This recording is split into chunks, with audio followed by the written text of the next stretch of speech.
So, hey everyone. Guess who I'm with today? We're back. We're back. Uh yeah, Allison was like, "Hey, we should do another thing regarding this whole Elon Musk Twitter thing and kind of people's perceptions about social media." And I know I've seen, there's a lot of stuff going around about how um, you know, Elon Musk is going to deliver us free speech. And a lot, and in those conversations, obviously the larger system, the larger program is not talked about. And so Allison, so Emergent Superorganism, Musk, Twitter, and AI spin. Yeah. Well, so one of the reasons I wanted to get together and talk about this a little more is that the backdrop to a lot of the research that I've been doing has been around cybernetics and the idea of engineered behavior, because that's really central to the impact investing conversation that we've had. And I'm getting more depth of knowledge about how it works, and I'm trying to start to incorporate more very, very general understanding of some of the electrical engineering and the way in which electrical engineering principles that are used in like signals intelligence are also being used to manipulate social structures, both for impact and ultimately, as we're talking about this, the World Brain Project, the Reiser Stallman Kunst, world brain, how the cybernetic engineering of individuals and societies feeds into that. And I think very much that Twitter is an example of, in probably ways that are even more direct than other kinds of social media, although Instagram, I guess, is images, so that's simpler, is that it's abbreviated. And so it's sort of like neural signaling of communication that spreads throughout. And so I think a lot of the conversations, clearly, as I mentioned, we're always in narrative warfare. And part of the narrative is being able to deconstruct which narrative arcs are leading people in which directions. And my feeling is that Musk was brought in as a quote unquote polarizing figure to intentionally polarize, for the purposes of signals intelligence, the existing community within this electronic communication system as sort of a test case. And so I wanted to spend some time today talking about cybernetics and machine learning and emergent behavior and my understanding of Twitter's relationship with MIT and their social machine program and electronic government, and what that might indicate in terms of quote unquote free speech moving forward, and sort of dissect some of the polarity of the conversations that have been happening that I think are being structured with an intent to not necessarily surface the cybernetic origins of this, but to make it personality based, which we're always talking about. Don't look at the personality, look at the system. What are they trying to lead you to in the system? So, Yeah. I don't know. Does that make sense to you? Yeah, absolutely. And it's just kind of remarkable to me that people don't seem to get out of that rut. Whatever the discussion of the day that's presented to them, even in the resistance space or whatever, people just continually take the bait, and I think we need to be a little bit more proactive about who we listen to and what narrative and what story we're promoting. And through working with you, Allison, and all the stuff that I've learned this past couple of years, it's like there's this system in place that doesn't get talked about at all. It's just like they're going to take one little piece of it, and then we'll talk about this one little piece of it. So yeah, hopefully we can make some inroads here. I will admit I'm a rank amateur when it comes to electrical engineering, and clearly there are other people who are probably better suited, who have a background in how the electrical engineering works, to talk about this. But I think The best practice is to try to jump in and learn as much as you can yourself and be willing to work collaboratively with other people and develop your knowledge base. Because I think that the systems of power that are already in place benefit from us only staying in a well-trod path of material we're comfortable in. So if you're out there and you're an electrical engineer and you see something that I'm off base on this, please correct me in the comments or wherever. But I'm trying to sort of intuitively sense my understanding of social systems and finance and overlay it within the electrical element. So this first slide, actually a central character in the cybernetic space, his name is Norbert Weiner, and he was sort of a child prodigy and taught for many, many years. He was a mathematician at MIT. During World War II, he started to develop the field of cybernetics around making calculations for armaments and missiles, the trajectories, which is a very complex calculus, and then eventually became involved in developing systems that led to the first systems of computing. And then later on in his life, began to somewhat, as many of these scientists do once they've created these things and seen the repercussions, question where it was going. And so I think, especially given my background of the wrench in the gears, this is a very interesting cover, The Human Use of Human Beings. And this book was originally published in 1950. And I think at this point, Norbert Weiner was seeing where things were headed in terms of automation. And I would say generally was coming from the frame that there were many wonderful opportunities. I guess maybe I mean, he wasn't a communist, but that like the super luxury like automated communism kind of model that everything was going to be automated and we were all going to be freed up to live our best lives. And this was great. Only there might be some small hitches on this so that we should be cautious about. And then I think as his life went on, he became more and more cautious about how things were going. But I feel like in many ways the framing of the human use of human beings, where human beings are embodied communication that's now being channeled into social media, is sort of an apt framing for what we're talking about. There are some humans that are using the rest of us humans to accomplish a certain end.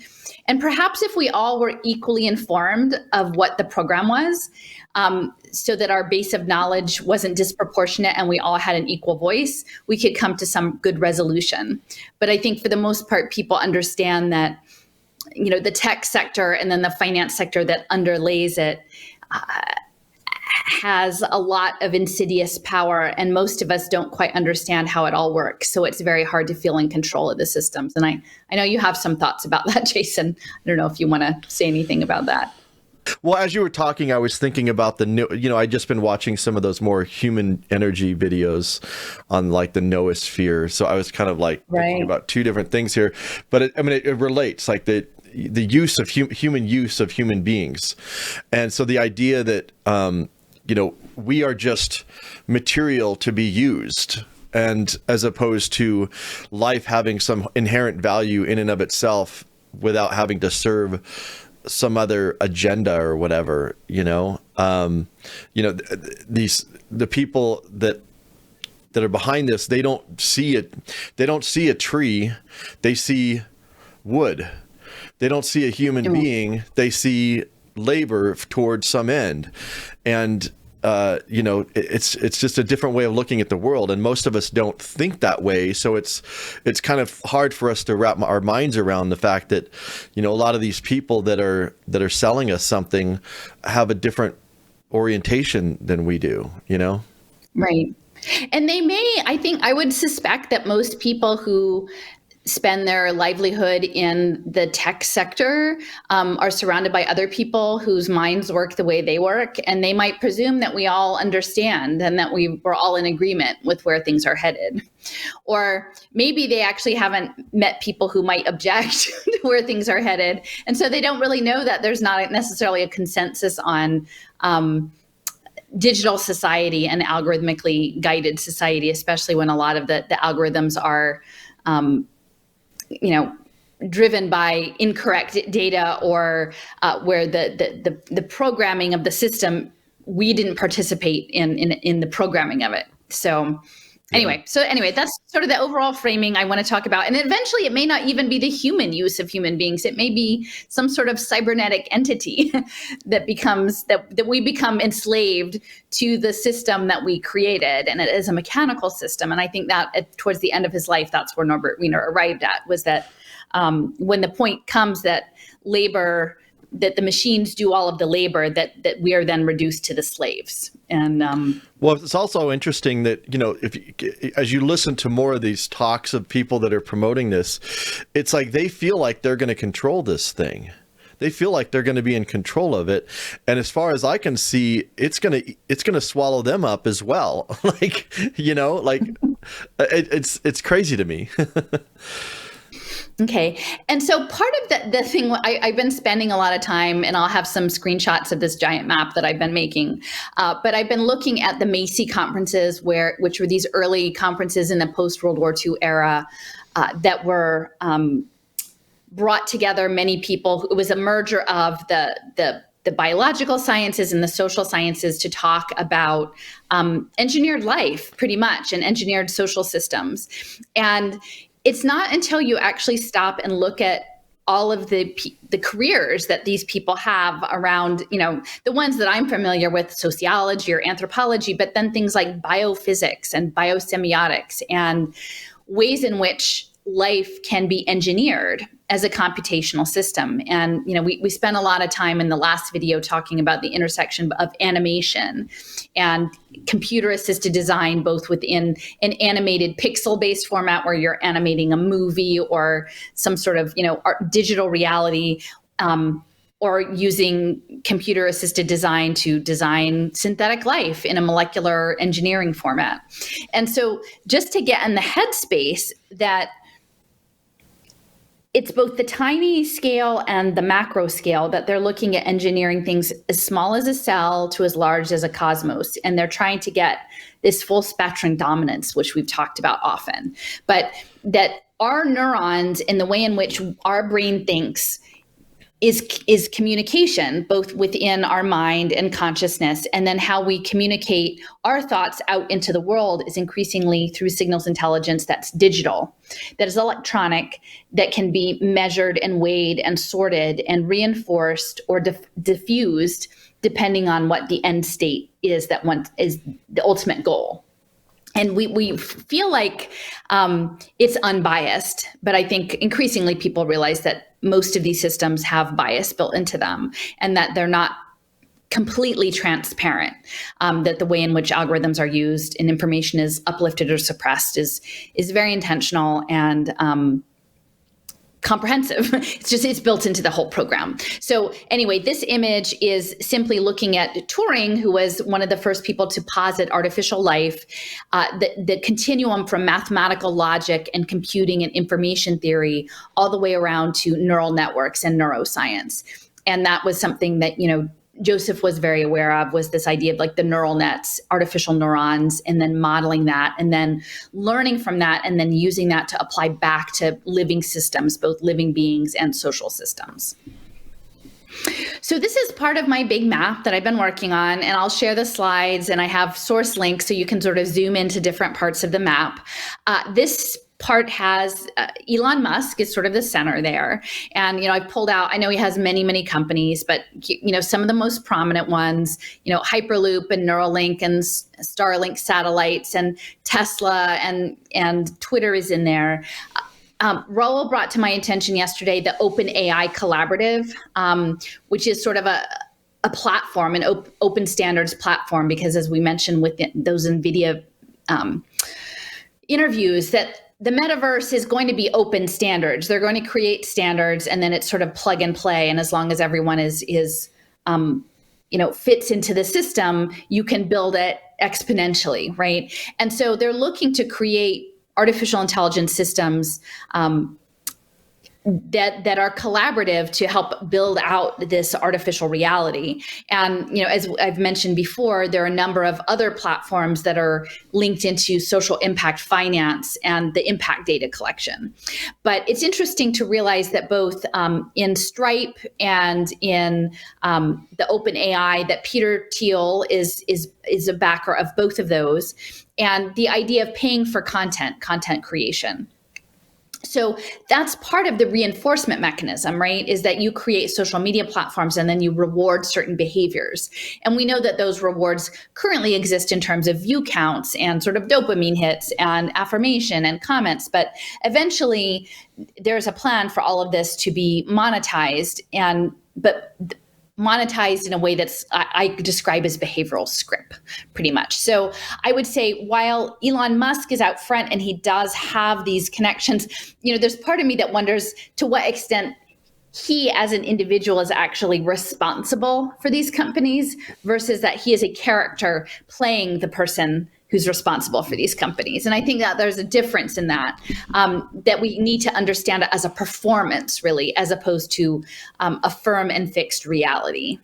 I would say that what's behind this is actually more that Twitter is the toy of MIT Media Lab and the social physics programming, and has been for a long time. And so that is the crux of the conversation to be having. Although at the beginning, I do want to touch on a couple of aspects of Elon Musk's sort of family background that beyond his business holdings, I think might inform how we think about social engineering and electrical engineering. Yeah. And also I'll mention there's this channel, Common Sense Skeptic. It's kind of interesting. They're challenging Elon Musk from just the science. They're just kind of debunking a lot of the claims that he makes, and it's pretty interesting. There's some interesting videos on here just in terms about that in many ways the guy is a fraud. Like many of the claims that he makes are fraudulent, and a lot of the beliefs people have about him starting PayPal and him starting these Tesla are actually not accurate. So that channel is pretty great for clarifying about who he is. And if you listen to him talk, he's actually not that bright of a guy. Like, I mean, there's videos online making, jokes about some of the dumb things he says. And so, this guy is this genius mastermind. I don't think so. But it's a performance. I think I guess that's for me, that's what it feels like, is a performance that's meant to distract you from the structural underpinnings of what is happening. We're not spending a lot of time talking about systems engineering and its impact on how we understand our material reality. It's a popularity contest and an ideological engagement that is actually not really necessarily based in a lot of real provable stuff. So so I will mention that I'm not sure exactly how I have it set up slide-wise, but one of the people that I'd like to talk about a little bit in the context of Musk is actually his grandfather, Joshua Norman Haldeman, who was he was the son of Canada's first chiropractor, and he was a pilot, an adventure pilot, and he was involved in the technocracy movement, which is something that Patrick Wood talks a lot about, the technocracy movement, which came out of the US and Columbia University. But he actually ran afoul of the Canadian government at some point and then decided to relocate the entire family to South Africa just a few years after apartheid was implemented. And at the time, South Africa was, again, Canada, South Africa, crown colonies to attract, white, affluent white families to come. And it was sort of like, look, we've got this great thing going here. So within the context of geofencing and passports and, biometric pass systems, I feel like that's a notable something of note. So this is just to sort of hit on, again, I think what we really should be talking about is the Massachusetts Institute of Technology. And it's history in the war machine, it's history in venture capital, it's history in signals intelligence. And, the fact that it's, right there in Boston, we've got Harvard that does a lot of the policy work, and MIT does a lot of the technology work, and also business policy and digital currency. But it's embedded because of its situation as an elite academic institution. And then being in Massachusetts, there's quite a number of things as we go through today of reflecting on liberalism, or as we commonly understand it. And I will say, when I first started out in my education work, Massachusetts is sort of uplifted as, very good education system, very progressive state. It has this certain aura about it.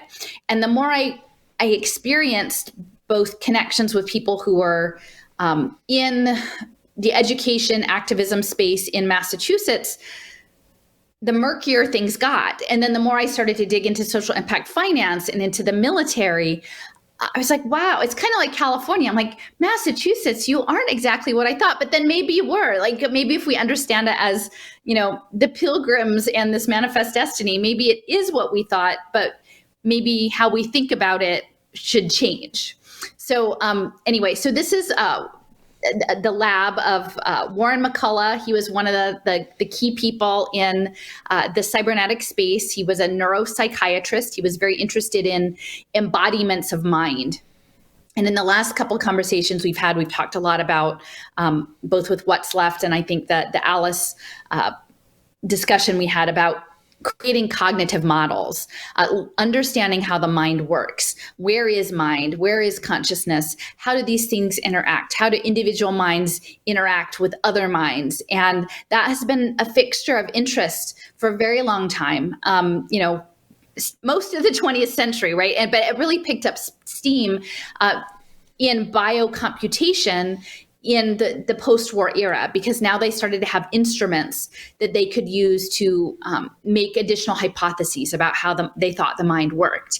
And so these, the Macy conferences, as I mentioned, they ran from 1946 to 1953, and were very much about engineering both biological processes. Arturo Rosenbluth, he was a collaborator with Norbert Weiner, and he was a physiologist interested in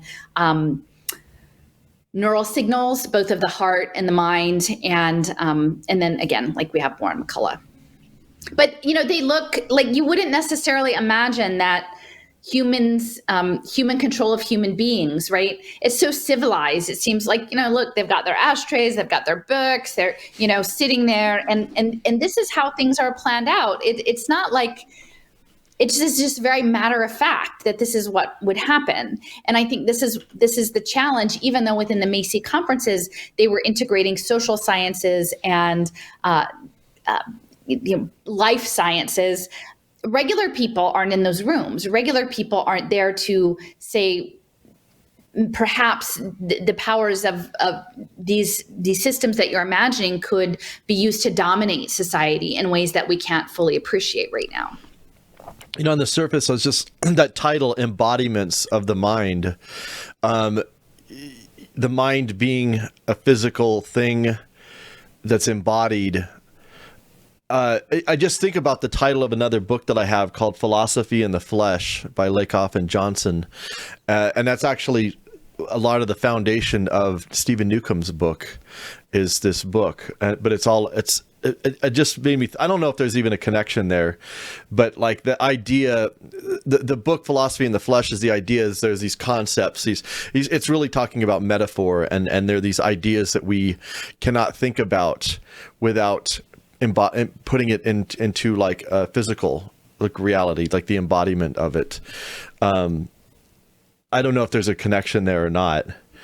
But it's interesting because what we're dealing with now, as they're trying to bring digital minds, really like these artificial minds that are created in neural networks in digital space, out into being embodied in these humanoid robots, or not even, they don't necessarily even have to be humanoid, but to take a mental model system and then bring it from a digital sphere out into a three-dimensional material world, it's really complicated. And a lot of the models that they use are like, how do we get it to walk? How do we get it to, these very basic things that once you become embodied out of a mathematical equation, the world gets a lot more complicated, and we just do it effortlessly. But this all has to be managed. And I think in some ways, the cyberneticists are seeking for us as embodied beings and beings of flesh and mind and emotion and soul to be mind, to give that to these agents that are mechanical agents, and to use that for that end. And we may not always be knowledgeable, knowing, or willing participants in that process, especially children. Yeah. Well, and that relationship between the physical and the, things that are kind of not embodied, like a love, like love is not a thing that you can hold on to, and that's what they talk about in this book. It's like how we use metaphors. You fall into love. That's a physical activity, but you're not literally falling. But there are these concepts that we can't wrap our mind around. But it's almost like these people they're trying to take that to the next level. They're trying to literally embody love, or embody these things that are intangible, I guess. I don't know if that's the correct way to put that, but but that's for the social engineering. And that's what I'll get to a slide a little bit later, but about Jeremy Bentham and his idea in the 18th century of measuring, grading different activities as far as if they brought pleasure or pain, and then coming up with a calibration and then engineering it towards happiness, right? And, this is something that was mirrored later within the Foundation for Integrated Education, Pitram Sorapkin. He wanted to quantify, and Robert Hartman, quantify love, quantify altruism, because if you can't quantify it, you can't use it in your simulation. You can, if it's not something that you can translate into a mathematical language, you can't use it as an input. And so that's what I think we're at and that's part of the background of Twitter is, I think what they're trying to do is create shocks to systems to try to trigger emotional reactions and then replicate them mathematically, and by discernment of trigger events, and then to measure it computationally to try to translate that into sort of a psychic, the social psyche, kind of, a mental status, taking the temperature, of the society based on what you've done to it, what you've introduced into the system. In this case, the purchase of Twitter by a polarizing figure. This is an image of Haldeman. To me, actually, my friend Steffers raised this issue, and because I'm not in that field, I wasn't aware of it, but in retrospect, it's very interesting. So Haldeman, again, his mother was the first chiropractor in Canada. He followed in her footsteps. So the focus, as I understand it, of the field of doing, I don't know, is it chiropractic? Is about adjustments, like spinal adjustment, and it is about energy. So it is an energetic system that you are adjusting within the body.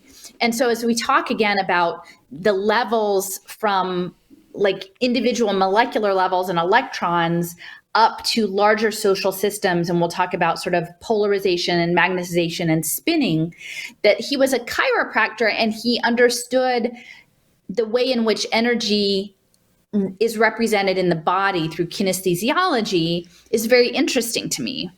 The other element is that he was a pilot. And I've noticed this in a lot of people who we've come across, right? Howard Hughes, individuals who were involved early on in the aerospace industry and flying. And in the book, The World Brain, they were actually talking about,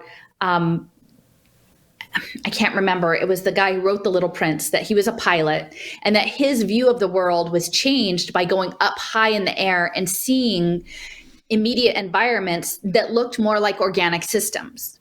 And that other than maybe the balloon people doing hot air balloons, that no one had that perspective on the world before. And then later, they talked about the astronaut looking back and seeing a planet Earth, and it's a system, it's a spaceship, it's a unifying. So from a systems theory standpoint, the fact that he was both this adventure pilot who had a different viewpoint of the world as a social system from above, and as a chiropractor who was someone who was interested in making energetic adjustments to the body, I think that this is going to relate later as we talk about managed systems management. This is just an image from Canada. It's an interesting article if you want to read a little bit more about it. Again, I'll have the slides with the source link. It said on October 13th, 1940, a Regina chiropractor named Joshua Haldeman appeared in city court to face 2 charges under the Defense of Canada Act. His alleged offense was belonging to Technocracy Incorporated, an organization that had been banned by the Canadian government several months earlier as part of a larger sweep of groups it considered subversive to the war effort. And, I've spent some time, I haven't done as deep a dive as others into the technocracy movement. And again, I'm always a bit loath to choose it's that group, it's that one group, because for me, it seems like it's more of a system of how society operates. But the key element of the technocracy movement had to do with inefficiencies of capitalism, waste, and the idea that you would defer governance to experts in their fields that would manage really the world based on an energetic currency economy, which many people are finding correlations to now with the climate narrative and carbon offsets, and linking that to one's purchase power and one's behavioral power, that seems to be coming up more prominently lately, among the various other isms. But I would note that you can see the young women's blazers, that they actually have the logo, which is sort of the yin yang, which if you look at that as an energy, which I hadn't until I started preparing this talk, I had just seen it as sort of a Asian, but not really as an electrical engineering, that it is a polarity, that it is a balance, it is a balanced system, which is, I think, what the technocrats were after, was an expertly controlled balanced system with this homeostatic character, and that they would do that through compromising maybe people's individual liberties and organizing social systems as a whole. I just wonder what they're looking for. They're all looking for something. Well, they're very coordinated. Everybody's very disciplined. I mean, clearly they're all working together. Yeah, they're very young too. I'm looking at the pictures. These guys, they look like they're, maybe even almost like just out of high school teens. Another thing I find interesting in this thing is that they found it subversive to the war effort. I find that kind of interesting, and I know that a lot of the selling points for these things is, we'll have peace. We'll be able to bring peace in the world. And I think about that, even emperors and kings of old would sell, if everyone were just under my rule, we would have peace. There wouldn't be any, if everybody just submitted. And so this is kind of another idea. If everyone just submits to this system, there'll be peace. And of course it's people are never going to, there's always going to be someone that's going to be like, no. So one of the other people who was involved in the early technical alliance at Columbia, his name was Charles, it was actually Proteus Steinmetz. And he was essentially like a wunderkind who was a wizard with electricity. And he was at General Electric, and his focus was on alternating current. And I think we talked about that a little bit on one of the other talks, sort of the difference between direct current and alternating current. And again, within the polarization system, and I have this sign that shows the, yin yang. And, I've talked to with Deepti about this at some point about sort of even within in India, like the tantric yoga, the male female polarity energy and the circuit and keeping things in balance, that's sort of what it exemplifies. This idea of, so what Steinmetz was known for was researching polarization via using magnetization, which again, it's not my specialty. And I'm sure people who, there was somebody named Pete Ramon on Facebook, but now I'm off Facebook, but he was really talking about iron nanoparticles.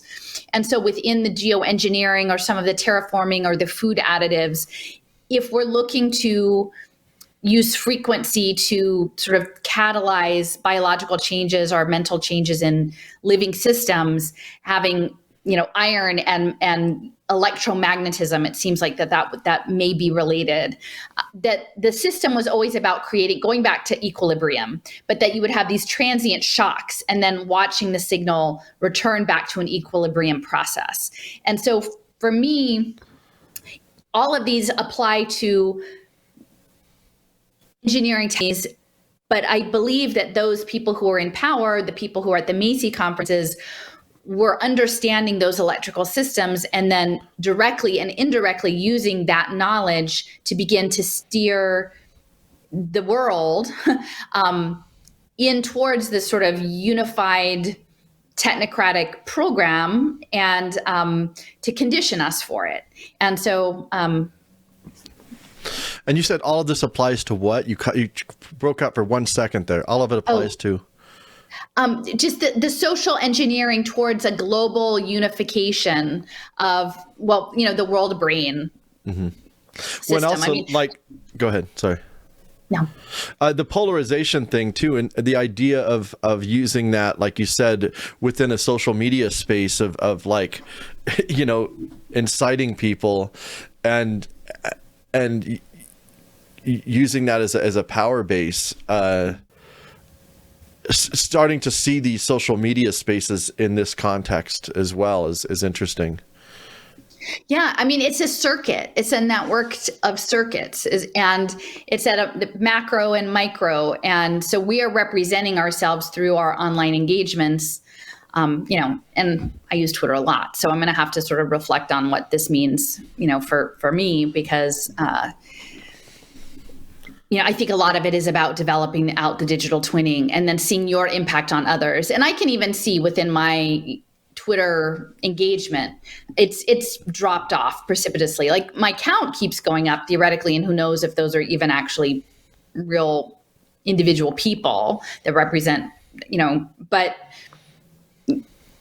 it's in the engagement. They can dial it up or dial it back at will. And so what kind of communication is it if you're putting stuff out and you're not actually, it's not reciprocated, or the message just goes into the ether?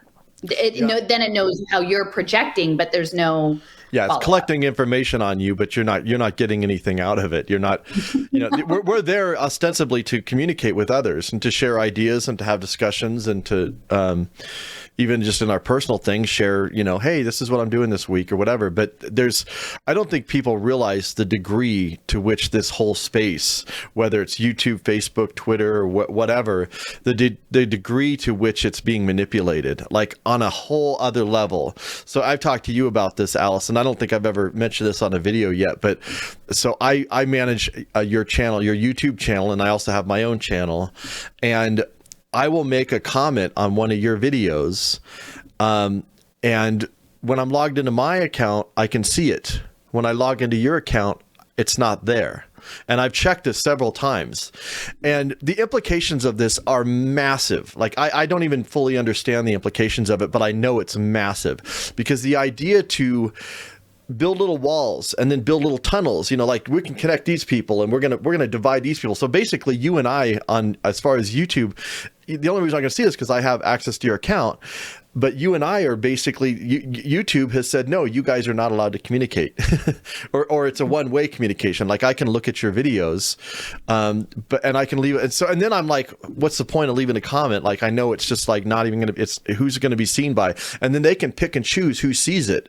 I mean, the ability to socially engineer and to create, to incite people to withhold information and to release information at a micro managed level like that is really disturbing, and I think people really need to think about that.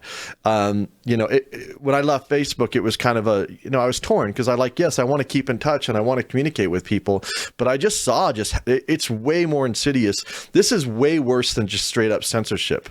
I mean, I was pissed off about YouTube before all this happened, because they had deleted some videos of mine saying it went against community standards, which it didn't. And I was upset about that, but that's just overt censorship. This is next level. This is like censorship, and you don't even know you're being censored, or you're being censored with some people and not others. I mean, that's right. That's scary. Well, and now we have devices that can track your emotions, right? They can look at your eye pupil dilation and your reaction to content. So they can even automated probably calculate to create the polarization that they want. Like, when do I drop that message on your social media feed, right? When your pulse rate is this, right? Can we bump it up higher? And then these systems feed each other. And so it's, and yet here we still are. So, yeah. Okay. Okay. So I have a nice video clip on my channel with Stafford Beer, who was sort of the father of management systems theory and management cybernetics. So not just taking it engineering life, but engineering like it within a business context. And so he talks about what cybernetics is, and he breaks it out, and he talks about that essentially if you picture. And I've had a couple people come online and say this is not accurate, but he mentioned some sort of Greek boat that was like a rowing boat, and that the person in the back was supposed to steer it towards the lighthouse, and that depending on if the wind or the rain came along, that you would come back onto course by just tracking against the lighthouse. And that was cybernetics, or governor. It translated, I guess, into Latin into a governor system. And so that's sort of how it works. And I think the systems that we're working in, when we think about them talking about the circular economy, and I think even social systems, is that they try to create enclosures, either like at different scales, like small scale enclosures and larger scale enclosures, as sort of these test beds and test labs. And so you're working in the system, in these cybernetic systems, but it's not an open and organic system. It is a closed and a mechanical system. And so when I was looking up the cybernetics, I'll just read this definition. It says it was coined from the Greek word, I can't read Greek, in the 40s by a pioneer of high-speed digital computing, Norbert Weiner, to describe the entire field of control and communication theory, whether in the machine or in the animal. And that's from Cybernetics, 1948. And his message was twofold. With the right systems of feedback in place, mechanical control systems could achieve the level of independent operation and agency traditionally associated with biological organisms. Okay, so machines could act as biological organisms. And then through the careful study of how feedback systems regulate biological organisms, organisms could be understood and manipulated like machines. So there we go. We were talking about that before. So for example, by modeling the evasive behavior of a fighter pilot as an oscillating feedback system, he could develop a gun to predict a path of enemy planes. And so he could make these predictions. And that's what we keep talking about with social impact and gamified life, is that they're making predictions. They're putting you in an enclosed system. They're tracking your past behavior. They're predicting your future behavior. They're monitoring it within a feedback loop. And then their financial systems and defense systems, really, and intelligence systems are placing bets. And what was a bit overwhelming to me was today when I was trying to pull up the cybernetics definition, was that Google Cloud actually has an open source system now called Kubernetes. and increasingly, it's sort of like they talk about containerized systems. And I think, Jason, what you were saying before is that the technology is getting to the point that it's created in sort of modular units that you don't necessarily have to have high level technical expertise to operate. like it's not at the same level of coding that people were using when they were trying to do these vacuum tubes in the 1940s, that you kind of have these plug and play systems, but you don't really know what's in the box. You're just given a box and you're told how it works and that it's good for you and it's convenient. But we're starting to put together all of these modules of AI and data analytics, and we're building these twins, but I think we don't have a comprehensive view of how it's all working. Gotcha. But you can see the logo of it is a steering wheel. So they're steering. We are being steered. Yeah, that's what just blows my mind about this whole thing is it's being sold as somehow some kind of liberation. It's gonna give us more power. We're gonna get rid of the feudal system, as Tamika Tilleman talks about. Like we're gonna this is gonna free humanity, and it's not. It's gonna steer humanity. It's a steering wheel. It's a giant steering wheel. It's an invisible steering wheel. We don't know it's there. Although Google conveniently put it out there for us today. So yeah. And I mean, I think it's not like we don't know it. We do, but we're just not thinking about it all the time that we're using it. Yeah, and so, I was looking at the Kubernetes thing too. I was looking at the Kubernetes thing because I didn't realize that was a Google thing, because I'd heard about it. I did some videos for a Linux class, and they were talking about Kubernetes. So I don't always associate it with Linux, and I'm looking at it. It's hosted by the Linux Foundation, but yeah, it is Google. I didn't realize that Google was a Google infrastructure. I mean, essentially all of this stuff is just integrated. Yeah. Right? I mean, everything is integrated upon integration. There's nothing that's separate, which is what's so strange when people keep trying to point out, like, it's these people's fault, or it's these people. I'm like, it's all integrated. It's the system it's the water we're swimming in, is right. that we've made, we're in this water, and we have to actually see it, that it's all of the parts. Well, it reminds me of the partisan politics. It's like these people like, the Democrats are bad, and they're like, you're right. The Republicans are bad, you're right. And it's like nobody puts these two things together. It's like, no, but you know what I mean? Like, so this is just that in a larger scale. It's like, it's this guy, you're right. It's this guy, you're right. It's also that guy. Right. And so, even though, we've seen earlier with the deplatforming, the move towards blockchain, social media, right, in terms of the video platforms and content creator platforms being on blockchain and payment systems being built in.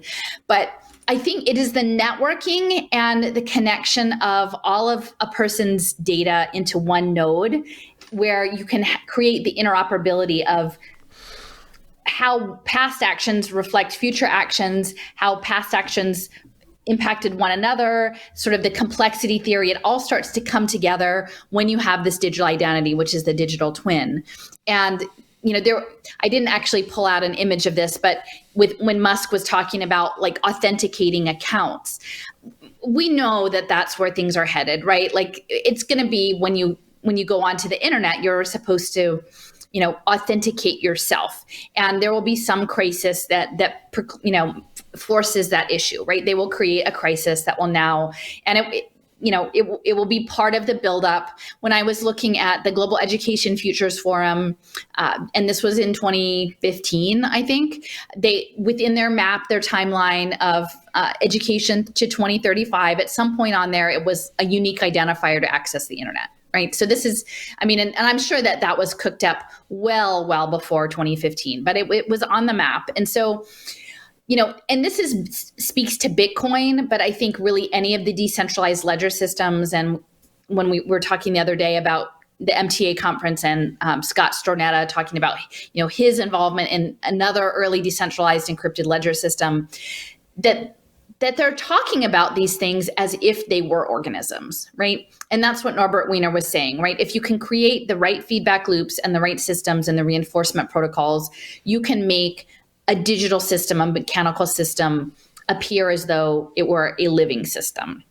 And so, already, and I know Bitcoiners are a whole nother league, they have their whole other culture that they're part of. And I'm sure that that's by design they're probably a test bed for what does this culture look like, right? How do we manage this culture? But they're talking about it sort of as a mycelium. And this is Brandon Quittem. This is, but he's not the only one, of talking about Bitcoin as not only an architecture or a social phenomenon, but he talks about it as a catalyst for human evolution. And this corresponds with what we've been discussing with Oliver Reiser in the World Sensorium and sort of radio eugenics and this boost, which aligns all the way back to the 60s and 70s, the human potential movement, right? That we are going to have some uplifted consciousness that lifts us up from being mere material human beings into an alternative electrical energetic state. I mean, we already are, but a different kind, something that's perhaps more ephemeral, I guess, or more connected. And so I think my title of talking about it as a superorganism is that Twitter in and of itself, once everyone is authenticated on accessing the internet, will be melding us as elements of the superorganism. And maybe we get to be different kinds of fungi, the bodies, the fungal bodies that come out, but it really is the network itself that underlies all of it that's never going away. That's, I was talking with What's Left, and Eduardo had a question about ghosts, right? Like, our digital ghosts, and why are we floating around? And I'm like, I don't know, Eduardo, maybe we are. Maybe not ghosts. Maybe we're just part of the fungal network, the neural fungal network down there.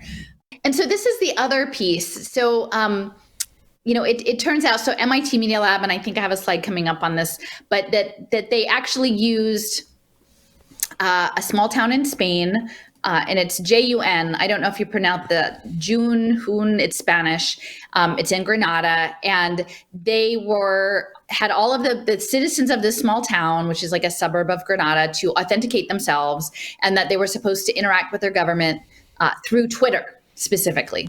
And then all of those interactions were analyzed by MIT Media Lab and their social machines program, and then they developed probably some sort of government efficiency model. And that really is along the lines of the technocrat system. This is actually an article that I used in a piece that I wrote a few months back, the Namshub of Inky. And the woman at the bottom there, her name is Bettina Warburg, and she's actually connected to the Warburg finance family. She's a co-founder of an organization called Animal Ventures.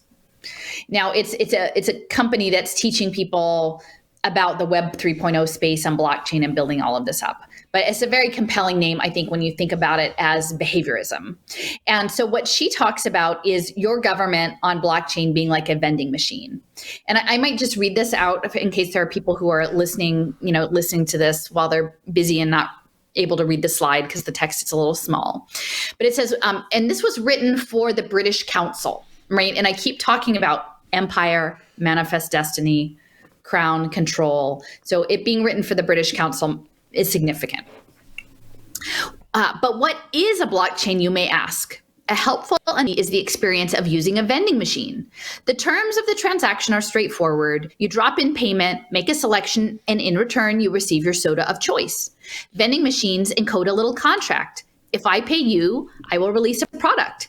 We are not relying on a bank or a salesperson to perform this transaction. Rather, it is being performed by code on the machine. The state of the vending machine changes over time based on each customer selection, and the machine will stop selling soda in a given row once it runs out.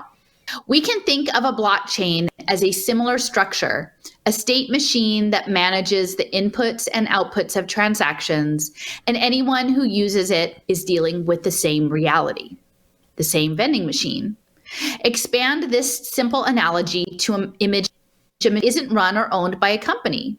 Instead, we can see exactly the code that the machine uses, and we are able to verify all the transactions ourselves.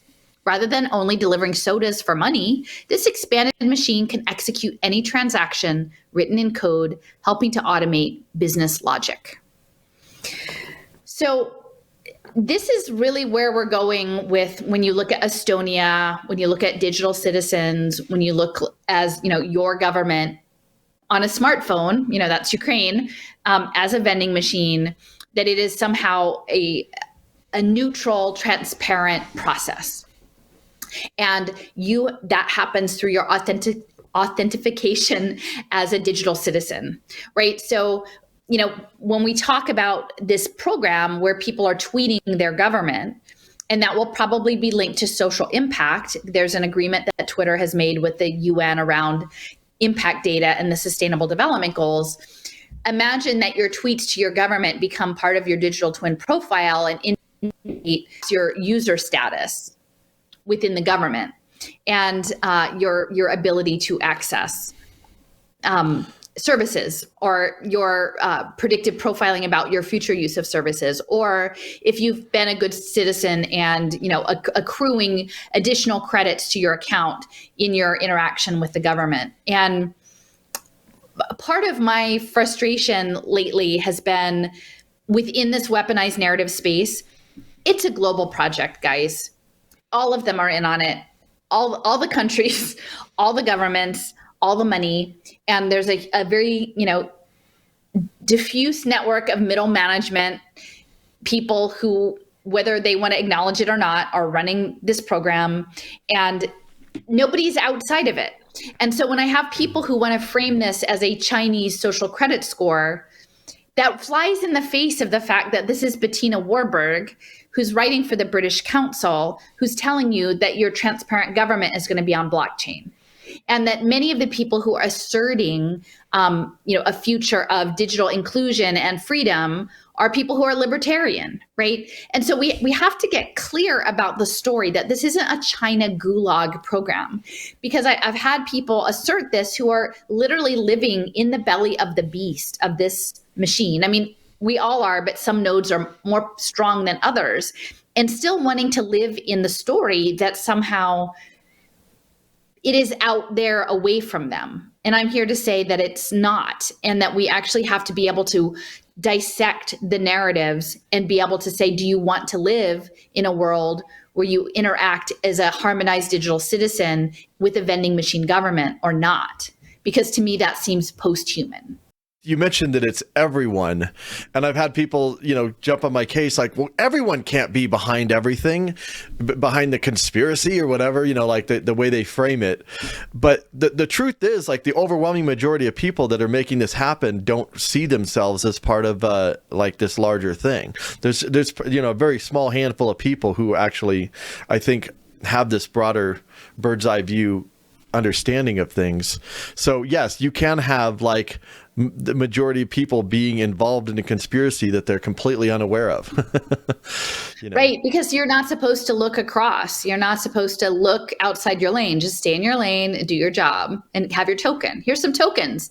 If you just keep going, I'll give you some more tokens, So this is just reinforcing about behaviorist conditioning and the use of tokenized incentives, whether it's pellets, whether it's money, whether it's freedom tokens, to accomplish your goals. So this is a really quite disturbing image, and it actually is from something called Project Pigeon.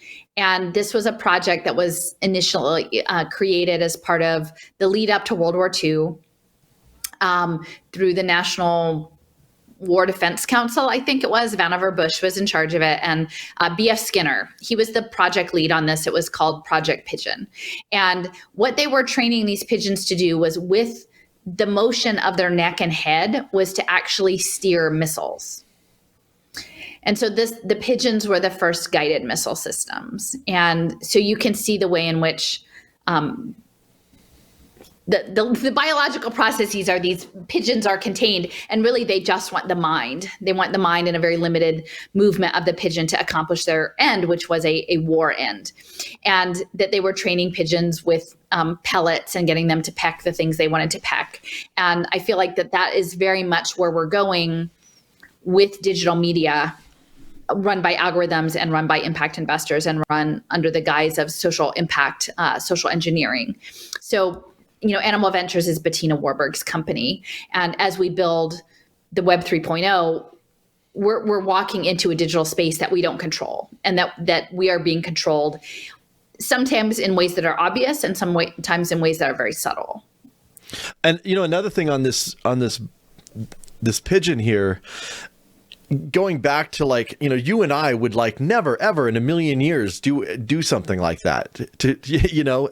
and it's hard for us to wrap our minds around the idea that there are people in this world, people in positions of power, people that maybe you even, voted for or whatever. But there are people that don't think like us, that this is not a big deal to them. It's just a pigeon, and that think of us as human beings in the similar way that they think of this pigeon.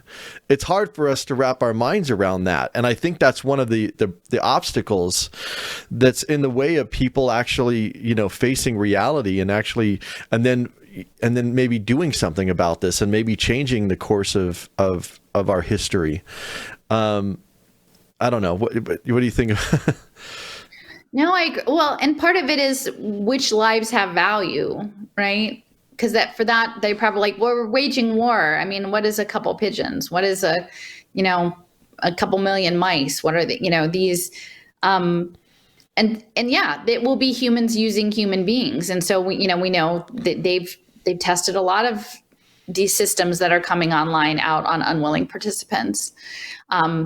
Often people who are vulnerable, who don't have anyone who's able to stand up for them. So, I mean, to me, it's a very compelling image and something that we should all be thinking about.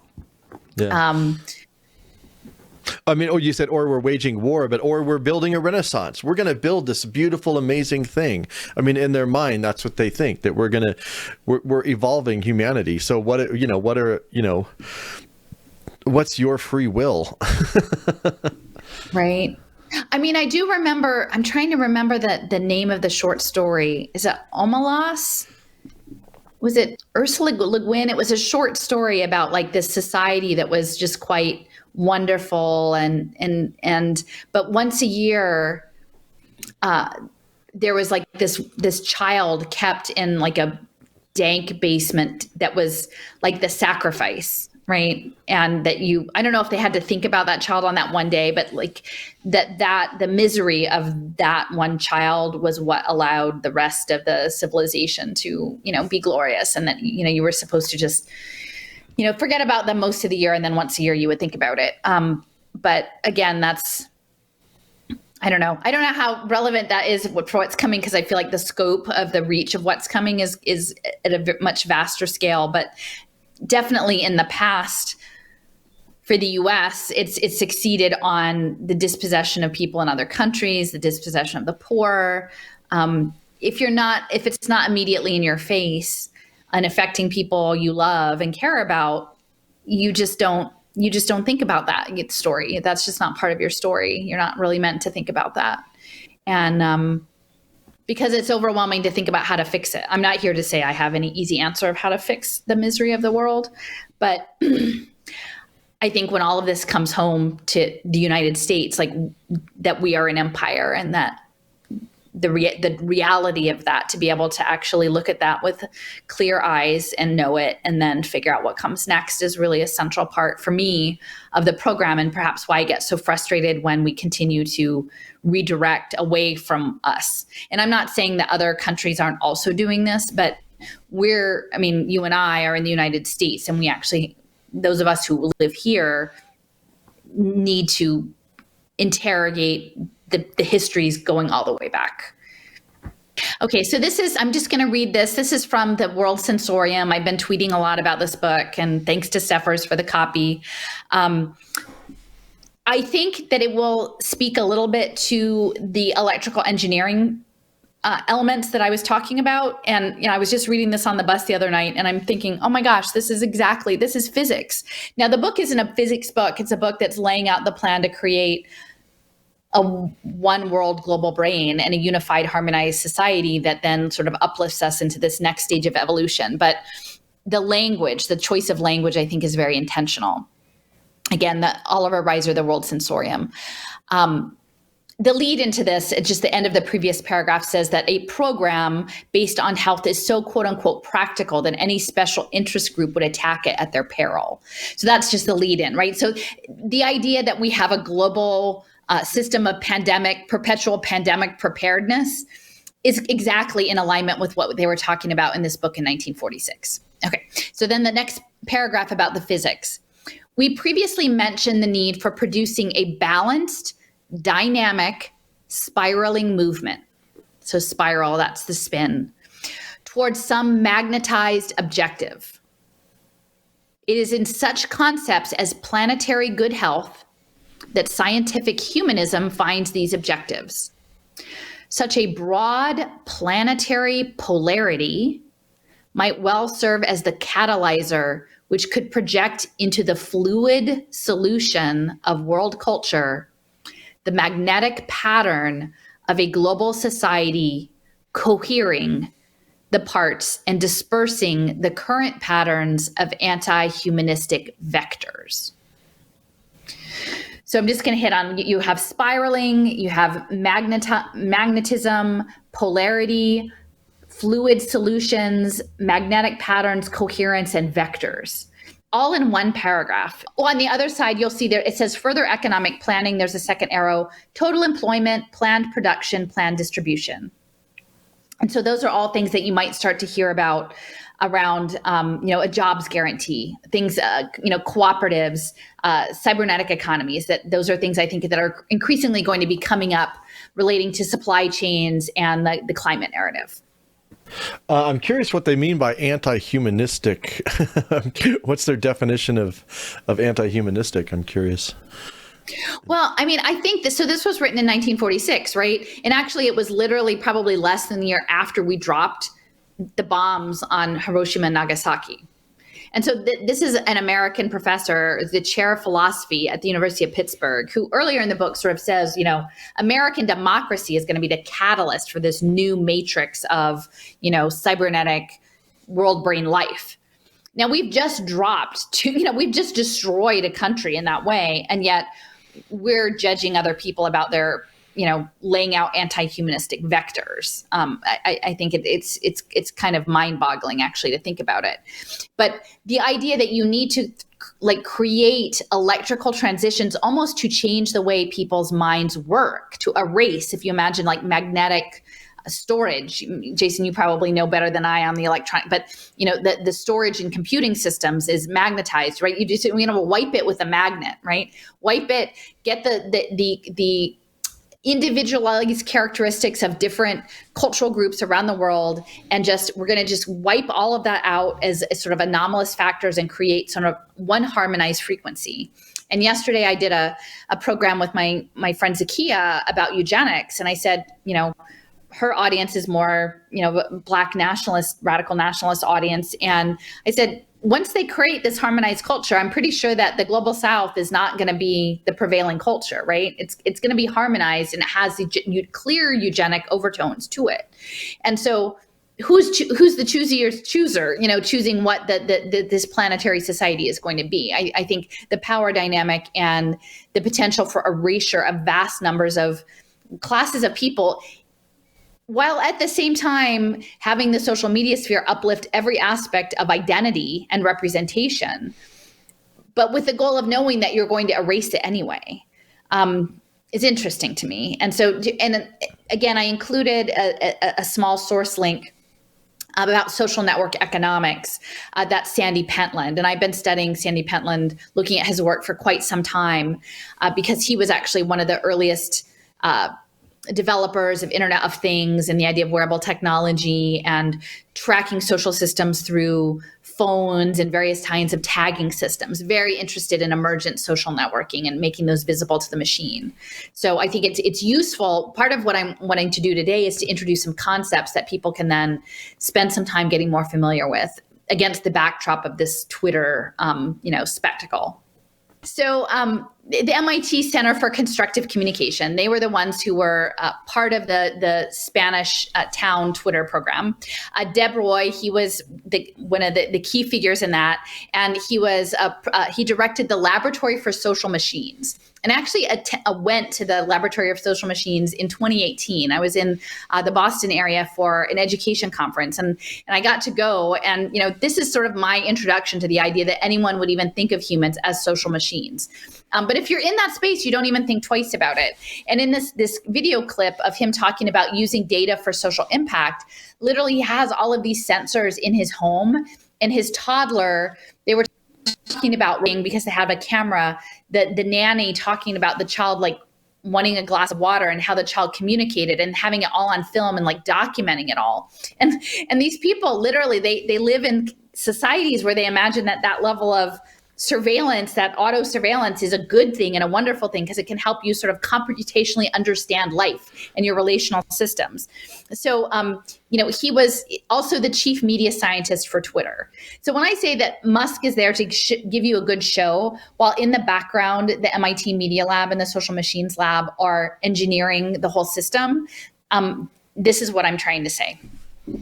Okay, so finally, here is the slide that I have about the Spanish program, and it says, oh, they ditched bureaucracy, so they're going to run their whole town on Twitter because that's not bureaucratic, right? It's just electrical engineering communication, and so you can look more into this, but they did this test for a number of years. This is in a suburb of Granada, and I had not actually really looked to figure out where the town was, but as a landscape person, I think it often is significant. So, well, I also just want to interject here too. The idea behind a lot of this stuff is democratizing governance to a greater extent, but it's actually not. I mean, if you actually study all the problems with democracies and even, supposed representative democracies, whatever, it's not like there's layers and layers and layers upon corruption. And I mean, the idea that Twitter, like, we already know there are bots. Like, how many bots? You're going to have bots running your government. I mean, it's totally insane. Right. It is. Well, and this is 2015, and you can see, look, you can report crime on Twitter. Like, imagine what that's going to do to the AI. And you can book your doctor's appointments, right? Because eventually your doctor's appointments are really also going to just be a bot, right? You can just have it all, just live your life through these electrical signals communications. So what I found was very odd was that they actually erected this obelisk in the town with the bird on the top of it.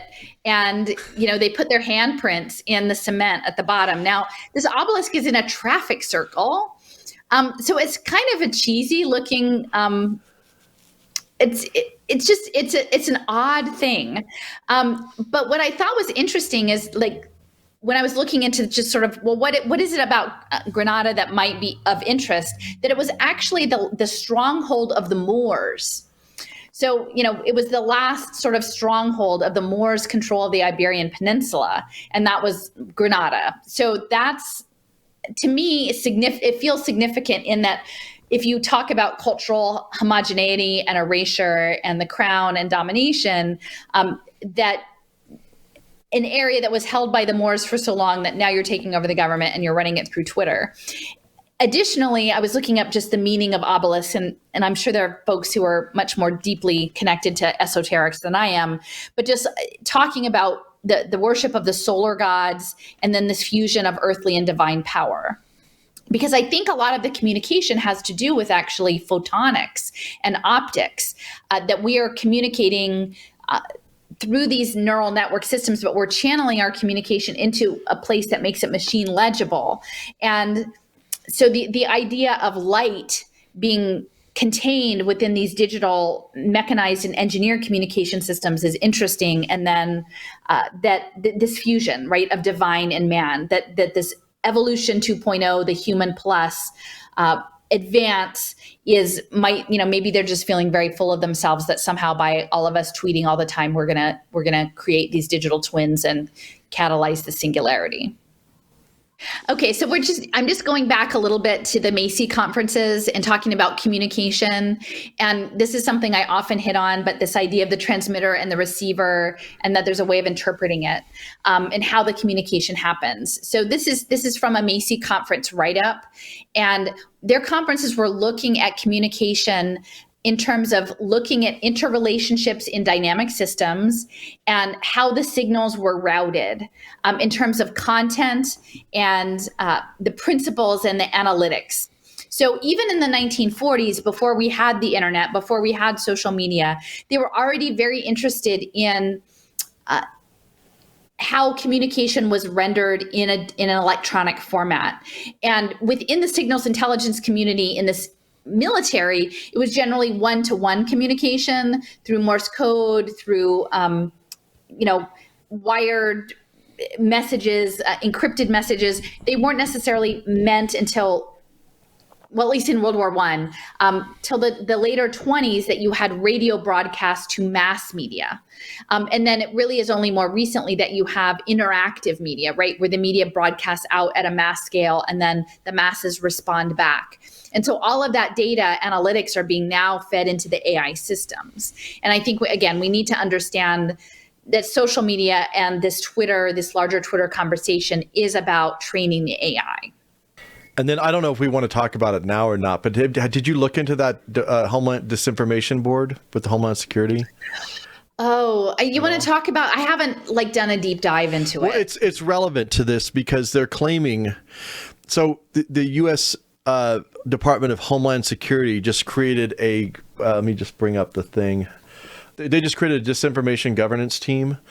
This article says to track election misinformation. I've actually found several articles that are making different claims about why it was created. This one says election misinformation. Another article I read was saying it was about information around the border. So they were claiming that Russia is sending out all these social media messages to people down there that are wanting to get into the country and saying that the borders are open. That's what they were claiming. Interesting. So I don't know exactly. Obviously, I think it's just a broad thing. Anything that they don't want. Right. It would be nice to know what the list of things you're not allowed to talk about are before. But I will say, and it's not necessarily the Department of Homeland Security, but this segues more into the United Nations data sharing agreement.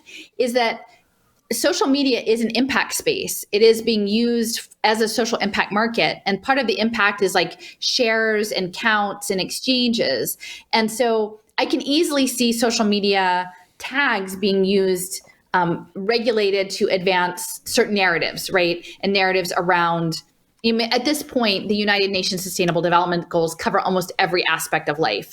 From the judicial system to the built environment, to health, to education, to poverty. Pretty much there's nothing in the world that you couldn't attach to a sustainable development goal.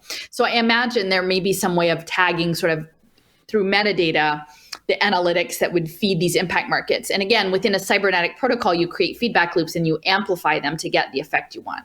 Yeah. When the media or the story is that this is just about Russian propaganda. But I don't think that that's the case. So, I've been doing some work within my larger map about this rad lab. I spoke before about Vannevar Bush and Raytheon, and that before World War II started, he was overseeing a lot of military projects. And then after the war, he founded the National Science Foundation, and he talked about going to war against disease. And he actually had quite a lot of foresight about where he imagined things going. And in the last talk we talked about a mimeograph, sort of extended brain that would be built into a desk, that you could have microfiche and you would have hyperlinked information. Here you have a camera that would sort of be a third eye, and early sort of augmented reality as we may think. And we were talking about Apple's logo and the think different. So they were already imagining this future world. And I think it's hard for us to get a sense of the lead time of the technology, because it seems like it continues to speed up so quickly. But that many of these things were happening in the late 20s and early 30s. And it's about frequency and electrical communication, and the fact that Vannevar Bush was the founder of Raytheon in 1922, and the way in which signals intelligence is being used, I think, to influence the way we communicate in ways that we may not be fully aware of yet. And I would encourage folks to listen to this. Go to my YouTube channel, and we have it linked here. A lot of the work around signals intelligence and early level theoretical physics was done by Alfred Loomis. essentially made a lot of money in electrical holding companies. He got all of his money out in cash before the crash happened. And he had this private research lab that did a lot of the early work in microwave radar in the 1930s, cultivated a lot of physicists all over Europe. And actually, this woman, Julia Conant, she wrote her own book about Loomis and Tuxedo Park, and it was based on her great uncle, Willard Rich, who was a chemist there for 15 years and wrote a novel, Brainwaves and Death. And that shortly after finishing that novel, but before it was published, he committed suicide under unforeseen circumstances. And so, again, the nature of the communication, the electrical communication, and the frequencies, it goes back a long time. It's worth checking out. So within the cybernetic construct, you're allowed some play, right? But the idea, and this is going to feed in within the climate narrative, is the idea of homeostasis, cellular homeostasis, that things come back into balance, that is, that things go out of balance and then they come back into balance. And the idea that the world could be remade as a homeostat. And so, like, imagine your thermostat in your kitchen, or a governor kind of system where any action is accounted for and then automatically counterbalanced. So Ervin Laszlo was a systems theorist. This was actually presented in a 1980s speech he gave, and it was a piece. It was a speech about peace. So you're right, Jason. I just want to amplify, a lot of these totalitarian systems will be brought in under the guise of peace, that we would engineer the world for the benefit of all humanity. And we would monitor the ecology and the population and the economy and the security. And this is all very much linked to the World Brain Project. Ervin Laszlo worked on Emerging Man with Julia Stolman, the 1973 book. But he keeps bringing it up. And again, the Baha'i faith is a faith that is Persian, and it's connected with science and technology, science and faith, bringing those together. You know, what could possibly go wrong, right? We just want to engineer the world for good. Oh, look, the executive grievance system. Imagine how busy that would get. Just tweet your grievances and we'll get right on it. Tweet your grievances to the cloud. And I'm going to just read this off. So this is from the same speech, and he describes what this world homeostat system would be. There was a central guidance system operating within a world system and regulating functional states. So that's an electrical structure. The world system is the totality of the social systems of the globe, together with their technology and ecology, right? Like running the world as a machine. It's embedded in the wider environment of the ecosphere. The ecosphere is a region of structuration superimposed on the sun to space energy flow of the Earth's surface. And then the objective is to stabilize the world system around states that offer optimum conditions of need fulfillment for the human population. To assure the objective and basic structural design is respectified to include additional components and provide specific subtasks for each. And they give you things. So they're telling you that they're going to run the world as a totalitarian project, but it's just for your own good, right? And this seems to be well underway, but with no one really consulted on the fact that this is the program. So, and again, people might not understand that this, that these programs, I mean, I guess a lot of the people in the resistance are, but again, they're framing it as the Chinese, right? And I'm like, no, it's the Hungarian systems theorists. The Hungarian Martians have been planning this all along with like the folks over at Pitt and, Bettina Warburg. It's not just China. And one of the things that within the homeostasis is the idea, I was looking back to where did the Limits to Growth book come from? And that came out of MIT. It was commissioned by Club of Rome. All of the imposed systems that are coming will happen through a Malthusian lens, right? They need to create the crisis and they need to create the imperative that everybody go along. And I think to a certain extent, I've talked about that the Cold War, the dropping of the bombs to getting everybody in line, and then followed by the climate narrative. And so then they want to reframe the Earth as a cybernetic system. So guess what? It's a spaceship. So Limits to Growth was influenced actually by a gentleman. His name is Kenneth Boulding. He was one of the founders of General Systems Engineering. He was British, but he actually married an American. And he was an economist. And he was essentially he was a capitalist, but he wanted to have it overlaid with morality, a moral science, morals as a science involved with capitalism. And to me, that sounds an awful lot like impact investing, right? We're going to have capitalism, but it's going to be the good kind. And some of us are going to decide what that looks like. He was actually influenced by Henry George, who was sort of a progressive force, but the idea of land tax and holding natural resources in common as a counterpoint to property ownership and rent. And I think it's important I need to know more about Henry George. There was one of the presenters at the MTA conference, and he was actually presenting on smart, sustainable cities within a framework of Harvard Georgianism, sort of a Georgist sustainable smart city program. And so the cybernetics system, I think, is very much aligned with, we're just going to do nice things for you. We know that the spaceship Earth is limited, so we're going to share more resources. Only the people who are plotting out the program are the people who hogged all the resources in the first place. And I really am not buying that they're into actually redistributing. But the idea of the Earth spaceship feeds into Buckminster Fuller, who wrote a book about the operating manual for Spaceship Earth. It also feeds back into like the idea of the biosphere, the idea of Epcot at Disney. All of the idea of these closed systems are what is the cybernetic living system construct is about. I don't know, does that make sense? Because I was really curious, where did limits to growth come from, other than just general Malthusianism going back to the 18th century? And it seems to have come from this idea that Boulding asserted that, hey, we're all on a spaceship.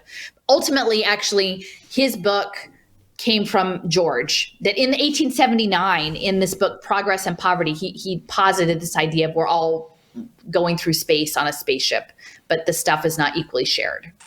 Yeah, I mean, it just kind of blows my mind because like spaceship is something you would think of originally from science fiction from like maybe the 50s or something. But the idea that concept was even around even before that, it was kind of a shock to me. Yeah. It's interesting. I mean, if you look up Spaceship Earth in Wikipedia, it has quite a few references, like Adlai Stevenson. He had a big speech to the UN about Spaceship Earth. There was another one, I can't remember which astronaut it was, who supposedly looked back at the Earth and said, oh, it's so beautiful. And so like this really catalyzed the Earth movement in the 70s that ultimately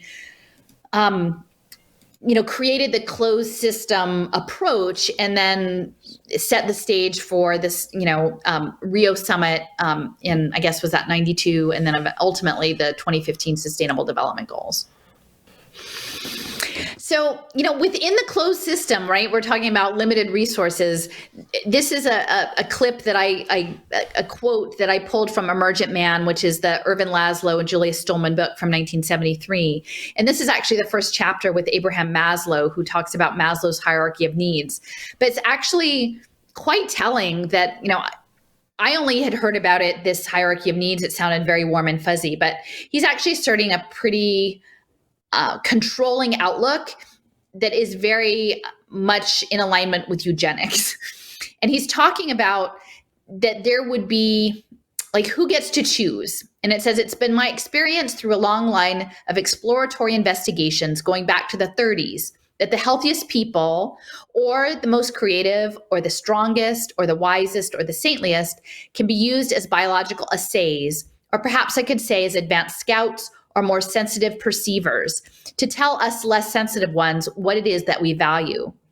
What I mean is something like this. It's easy enough to select out, for instance, persons who are aesthetically sensitive to color and form, and then learn to submit ourselves or to defer to their judgment about colors, forms, fabrics, furniture, and the like. My experience is that if I get out of the way and I do not intrude upon the superior perceivers, then I can confidently predict that what they will like immediately, I will slowly get to like in perhaps a month or two.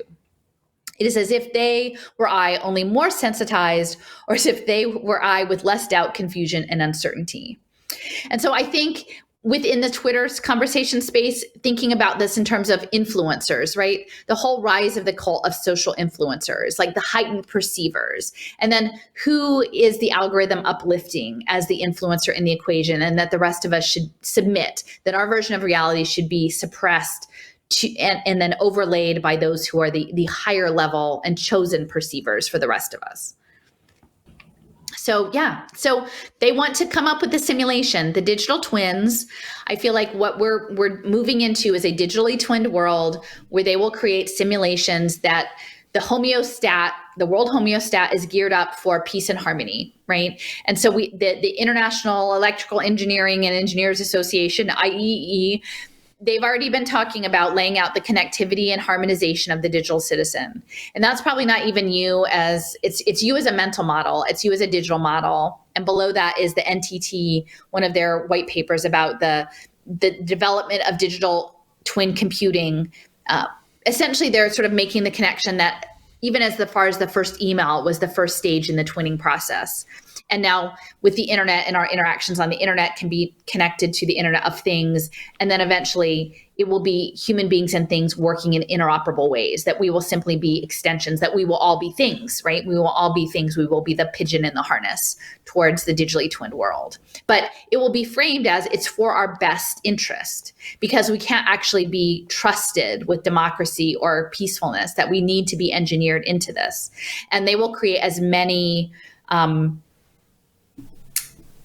shocks to the system as they need. They can manufacture as many, whether they are real or whether they are digital versions of shocks to the system, to create submission to this, to justify the ends. Like they will wage war to generate the peace that they want on the terms that they want. And that will be that we will live as digital twins predominantly. Just amplifying again on the piece. So Kenneth Boulding, he married a woman named Elise. She was born in Norway, but then moved to the United States. And she was a sociologist who actually was well known for founding the peace movement. And so I have a book that I haven't gotten into yet, but it's called Quakernomics.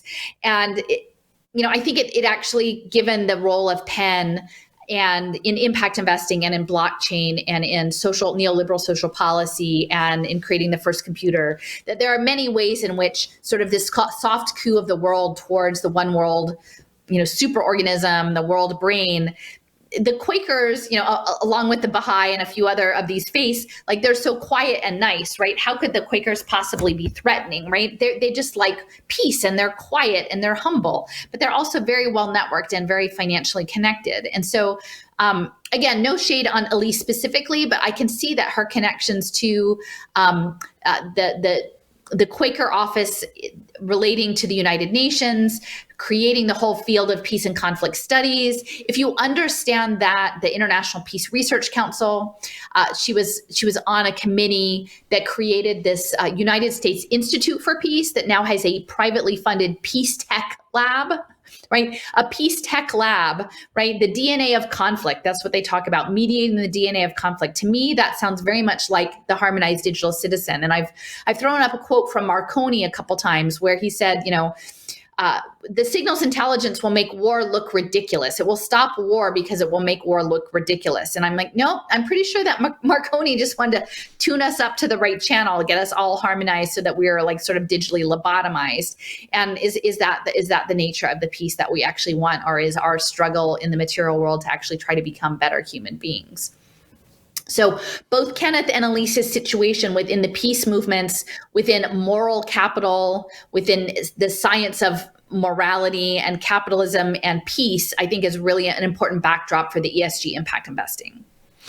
In the universities, it's the international studies, which has a massive peace component to it, is massive in universities. And I have a lot of, from what I did, a lot of people that I know were involved with international studies. And actually, they ended up in Boulder. It's probably them. They retired to Boulder, University of Boulder. That was their last gig. Yeah, well, I know like University of Denver has a pretty large international studies. University of Boulder, University of Colorado Boulder has a pretty big international studies. I don't know how it is at other universities, but here in Colorado, international studies is a pretty big deal, like within the university systems. Right. And again, I'm not for war. I'm for peace. But the challenge is what they're talking about is peace without actually the consent of the governed, without the participation, whether it's a technologically, a peace tech version of peace. To me, that seems like an illusion. That actually is just waging war in the name of peace. Part of what I'm trying to convey, and I don't know that I'm doing it super effectively, is this idea that they want a certain amount of freedom in the system. They want to contain the system. They want to at various levels. And then within those closed circuits, they want us to act out our behaviors so that they can monitor and modify and watch our response and our compliance. And they're already doing so much of this within digital spaces and using algorithms to do evolution. But now it's an interface between real us and digital us, and trying to see how you can control social systems and then what emergent behaviors come out of them. This is just a clip. This is on my YouTube channel. It's a professor who's connected with Rice University and interested in swarm behavior and artificial intelligence. And Rice is a leader and in the nanotechnology space. It interfaces with the medical establishment there in downtown Houston. And so really what I've been trying to sort of link in the idea of Twitter as a cybernetic network, not unlike the other social media networks, but perhaps maybe even more so in terms of the brevity of the communication, the sort of small bits of information that are shared and how quickly it resonates. And to make this connection that in terms of this world brain that is pulling out all of the data analytics, not just of the content of the messaging, but how the relationships reverberate in affirmative or dismissive, derisive ways, tells a lot about the social system. And for me, I feel like in some ways, these drops of polarization into the social media space, I think in oftentimes fabricated or manufactured spectacles that are sort of dropped before our eyes, and to see how we react to them is about reinforcing the neural pathways of our social networks, of the sociology, and to then see where the patterns might break down, and then they can acknowledge that and then work to reaffirm it so that they get everyone on the pathway they want them on for future engineering. Let's play cue up the Robots for Everyone video. So here's our old robot platform. These robots are designed for research. They're fantastic, but they're frighteningly expensive. So I want to get robots to everyone. And the way to do that is to build this new platform. This is the Rice R1 mobile robot, and it is advanced enough for multi-robot research. It is robust enough for undergraduate and graduate education, and it is cheap enough for K-12 outreach. So these are robots that we want to get to everyone, and we want them to be as popular as scientific calculators. So this is the wall of parts that we've slowly built up over time. So we have almost every single part that goes on one of these robots. We want to see all the lights flashing in the system to make sure every single light is working. The antennas are just like the way your phone works. We send information over the antenna, and everybody receives the same information. But their second form of communication is infrared. It's directional. So two robots are going to send IR information similar to the way a TV remote works. The total parts count for this robot is right around 9 assembled parts. Once you have it's actually all the 14, I miscounted. This robot is simple enough that we're going to offer it first as a kit form in the upcoming year, so that anyone can go and order these things and build them at home, or build them in your lab, or build them in your school. We put them through a class last semester of freshmen, and I was kind of in the head TA, so I was responsible when all the robots had a problem, and I saw ones that I was almost certain were dropped in a pool of water at one point, and they still were able to work. My work is on multi-robot systems. You can call them swarm robots. So I'm not interested in building one robot or two robots. I start to get interested when we talk about 100 or 100,000 robots. So in order for me to do that in my lab, I need to have a robot platform that is small enough and cheap enough for me to build at least hundreds of them. They're following this blue robot right now. everyone that is following the blue is lower than the blue right now. With following, it's a good way to have the robots navigate more complicated obstacles in a follow. There are many applications from multi-robot systems. Recently, we just had an oil spill in the Gulf of Mexico, so it would be fantastic to have, 1,000 little robots swimming around the Gulf, identifying where the oil actually went. Earthquakes. We've had earthquakes, we've had tornadoes, we've had tsunamis. Having robots that could penetrate the rubble pile of a building, look for survivors, identify is the power on, is the power off. These are things that robots can do far better than people can. This is a flocking behavior. So their goal here is to actually just match each other's orientation. So there's no leader this time. So it's pretty much like just a cluster of robots that are all trying to make some sort of smart decision on what they want to do. And the goal of clustering is the even-numbered robots will turn red, and the odd number of robots will turn blue, and we'll see if we can get them to cluster. But they'll stay together in a cluster. I can try to separate one and say, stop clustering together. And eventually they'll all move towards that robot and they'll form a new cluster. Here's our 2003 design. It's a full, sophisticated research platform. Here's our 2012 design. It does almost the same stuff, except it's 1/10 the price. Rice University, the R1 mobile robot, robots for everyone. Wow. So what do they think that they're planning on doing with this? Well, I believe that what's being set up is that if you imagine that each of these tiny robots are sort of representations of digital twins, right? Data sets. And that there are sort of rough parameters, sort of behaviors that get programmed in, whether you're supposed to follow, whether you're supposed to coalesce, whether you're supposed to repel, and that they're working to organize social systems electrically.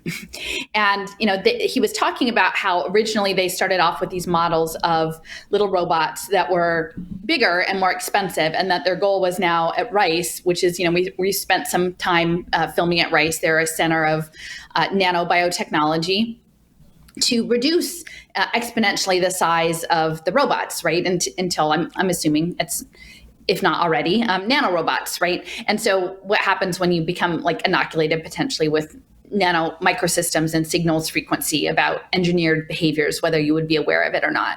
So for me, when I see the movements of these seemingly independent entities, but acting along the lines of guided behavior, it seems like very much in line with what we know about what's happening with social media, right? We can see people off chasing, the newest weaponized narrative installation, but it's very hard to divert people from the course because they've been programmed in such a way, programmed with certain polarities according to certain rules, and trying to divert people away from their program course is increasingly challenging.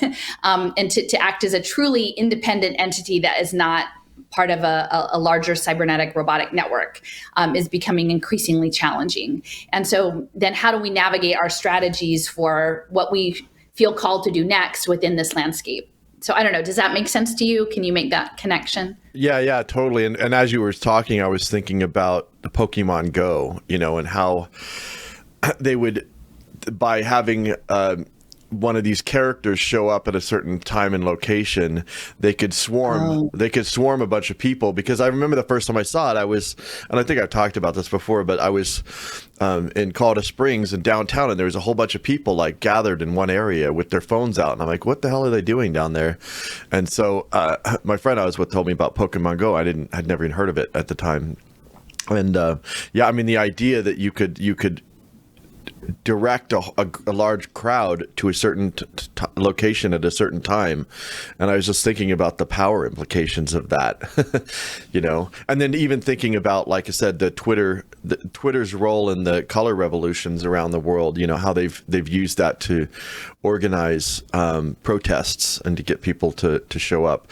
And again, the people that are in those protests, a lot of them have legitimate grievances, but but there's another layer to that people don't think about, that how that can be used to destabilize, and that can be used for other purposes. So that's what I was thinking about when I was watching this, or when I was. There's also a Black Mirror episode that was quite interesting a while ago. I haven't watched all of them, but this was maybe 3 or 4 years ago, that was centered on the idea that through the use of hashtags, that on a given day, people who made social missteps, maybe were badly behaved or landed in the social media metaverse in some way that was not flattering or had done something wrong, that people could direct sort of an aggressive hashtag towards those individuals. And then by the end of the day, the system would calculate who was the most prominent on that leaderboard list. And then there were these cybernetic bees that would go and find the person and bore into their ear and kill them.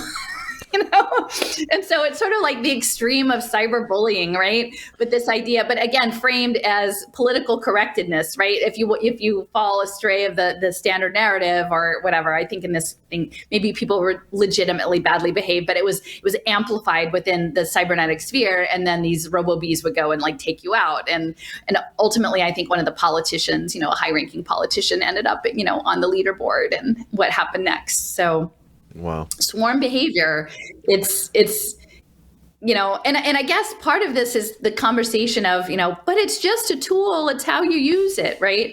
So, are there people in the resistance who, I was trained that way, right? In the education, when I was still sort of immersed in more of a partisan stance, right? Use your hashtag, you can influence policy that way. And, in retrospect, I realized that was really naive and misguided, but they're using their own structures to capture the data to build the more granular twins, and again, trying to divert people from programming. It's challenging. It's going to be increasingly more challenging as all of the physical world becomes layered as this sort of cybernetic socio-technical system. They talk about cyber-physical and socio-technical. So in addition to how the programming happens, in this case, it was little robots, and they had rules that sort of set out how they were supposed to interact with one another. And over time that aggregated. There's a related concept called stigmergy. And this relates to sort of social behaviors and the idea that there are traces left behind our interactions with the environment and one another that even after we've moved on are left on the environment as signaling that others coming behind us can read. And so I think that this has a lot to do with the idea of energetic imprints and conditioning. And in this case, so that they're looking primarily at insect sort of behaviors, so that have swarms. So bees, ants, and termites in particular are a focus of a lot of computational study. And so the idea that these termites, there's damage to a termite mound, and originally they're all holding these sand pellets and wandering around, but the collective intelligence starts to organize as sand pellets get put down, and then of course is like, oh, this is where we put it, and then you put it down and you put it down, and so it rebuilds it in this sort of organic fashion, but also decentralized. And so part of what I wanted to convey both with the swarm intelligence and the stigmergy is this idea that there is so-called freedom, right? There is so-called independence and autonomy, and yet it's within certain conditions. It's as Stephen Newcomb talks about the dome. There's a range of acceptable behaviors within the narrative, and then there's play in that. And I think in the movement and then the organization is how the machine learning happens and how it learns based on monitored social relationships for that next phase of the singularity of how to be a sentient living thing. So I think the idea of both polarization, swarm programming, and stigmergy are all working together and can be reflected in social media, but then also in terms of how we will exist in a cyber-physical reality as digital beings that are interfacing with a digital world. Another element, and this has to do with the polarization, as I've talked about, the idea of dropping in scenarios that polarize people and create spin. So up until recently, Moore's law has talked about the electrical processing getting exponentially times smaller, like every 18 months, smaller and smaller and smaller. So we have these tiny, we're dealing with nano. And we're starting to come up against a physical reality where the energetic charge can't get much smaller and work on the existing basis of a current going through an electron. And that what's coming next is actually the creation of new electronic systems where they utilize not the current through the electron, but the spin of the electron itself. And then that, I think, adds to, it removes something like the boot time of gearing up, so it makes it faster and more efficient. And so this idea that we are shifting towards from a more classic understanding of electrical engineering to spintronics, where it says the magnetic character or spin of electrons and even nuclei store information, that they have shown that the spin of atomic nuclei in silicon can store information for a minute, and that it can be read electronically and then moved along. And so the idea of the spin and the spiral is something that they talked about in this world brain, talking about creating a dynamic spiraling movement towards a magnetized objective. And I do believe that even in 1946, they had conceptualizations from a physics standpoint of how they wanted to move society into these loops and spirals. And in many respects, I think that the spin is used to keep many independent units spinning in their own narratives until the next piece of information is dropped, and then they spin in that narrative. And so they're being used at a macro level to store and transmit information that is feeding this larger noetic consciousness.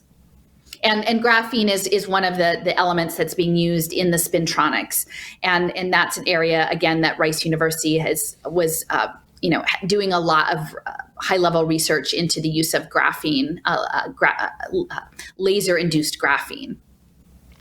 Yeah, I've never even heard of that term, spintronics. And I mean, how many people... I will credit Steffers. Steffers is always out ahead of me on all these things, and she probably has much more knowledge. But I feel like for the purposes of this, I want to introduce some of the ideas, how the swarm intelligence interacts with the stigmergy, with the spintronics, and then applying that in terms of an electrical engineering system to a social engineering system. Because I believe that is very fluid. And that, again, goes back all the way to the Macy conferences where they were unifying life sciences with the social sciences. Yeah. And the reason why I brought that up, that I hadn't heard of that, is just like how much knowledge and how much research and how much stuff that's being done in small groups or whatever that the majority of people have no idea about. And yet they're making they have a worldview that's based on limited information, and there's a whole lot of other stuff going on here that would inform on their understanding of how the world operates that they've never heard of. I agree. I mean, and the challenge is that even within the spin, there becomes socially approved narratives. So like within academic research in the social sciences, your reputation in the space, which is increasingly related to not just your publication histories, but your digital footprint and how people interact with your digital academic footprint online, and your reputation score and your influencing score, is that you are supposed to refer to other thinkers. That's how you build on your reputation, is that you say, okay, my ideas are informed by X other people. And which I agree with the idea of giving credit, but at the same time, there is a discouraging of saying, now, this isn't something that's commonly understood in the academic space yet, and yet I would like to talk about it. I'm seeing these patterns that don't have a precedent, and they're new, but they need to be discussed. That becomes discouraged because it's not already in the body of knowledge. And so their status is affirmed by uplifting existing knowledges. And so if someone was a sociologist and said, hey, I'd prefer to not talk about, like, we've talked a lot about the ways in which algorithmic bias affects, vulnerable communities. But I really think that we should be speaking more about these innovations in physics and how this relates to social engineering within the backdrop of, eugenics and, structural oppression, systematic oppression. That wouldn't happen because unless someone has already written about it, you're not really allowed to introduce that to the conversation, or you don't get much affirmation by introducing new subjects, because it's not really encouraged, because that might destabilize the existing structure. So everyone is just spinning. They just spin in their existing space, and the spiral may get wider within the existing body of knowledge, but there's not an incentive to create a new spiral from the inside, like a self-directed, self-motivated grassroots spiral creation. It's generally coming from the outside in as I see it. Yeah. When I also think about the multidisciplinary, like how that's kind of they discourage that sort of approach to things. It's really about the expert in one field in one area. And I've talked about Marshall McLuhan, but like he was a big advocate of the multidisciplinary approach to academia, and he got like massive, like kind of hostile pushback from others, the experts, like, how dare you talk about what this is all we do? How you don't have any right to say anything about this, because, you know, we do this all day, every day. Right, exactly. I mean, and that's the thing, the blockchain folks, right? If they want to say, oh, you know, not all of them, but, you know, you don't have standing to even talk about this issue unless you know every single bit of coding, right? And every single nuance about our newest like crypto token. And I'm like, no, I can talk about it conceptually and how it applies to all these other things. But again, I'm not in formal academia, and this isn't my, you know, paid work. So I'm allowed to say pretty much whatever, you know, I feel like talking about, and with your support. So,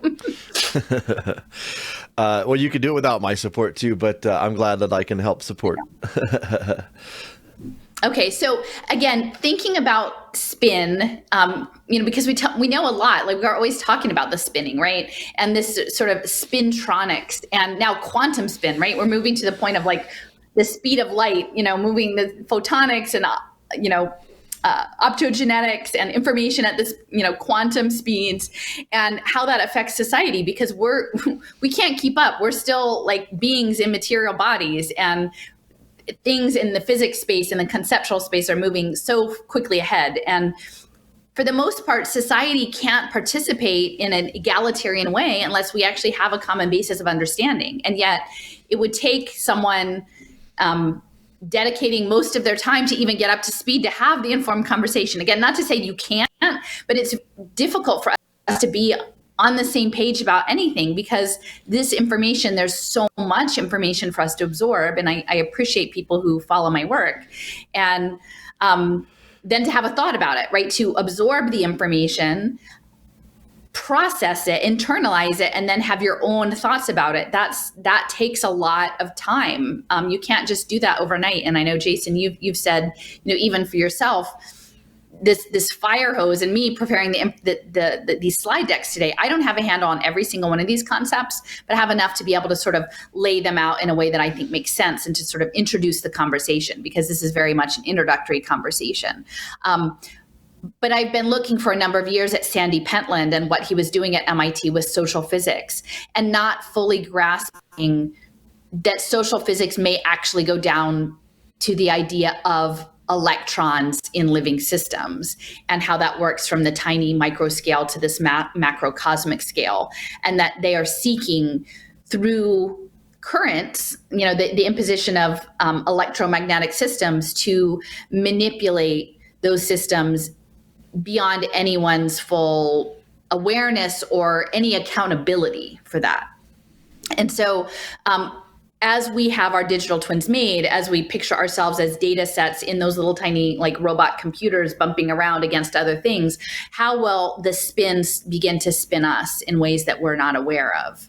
And I can't say that it's not already happening, right? I can't say that that's not already the case, but it gives us a lot of pause to think about these tools, and feeling like in many respects we have become manipulatives to this larger mechanical attempt to catalyze a mechanical consciousness, and they're putting us through our paces simply to get the data that it wants out of us. Part of what I wanted to talk about today too is to sort of break down the prevailing spin narrative of the Chinese social credit, because I think if you understand within the idea of swarm intelligence, cybernetics, there is a degree of freedom, and you'll hear this referenced often, degrees of freedom, like in terms of machine learning, robot training, that freedom is built in, but it is a conditional freedom. It is measured and it is guided.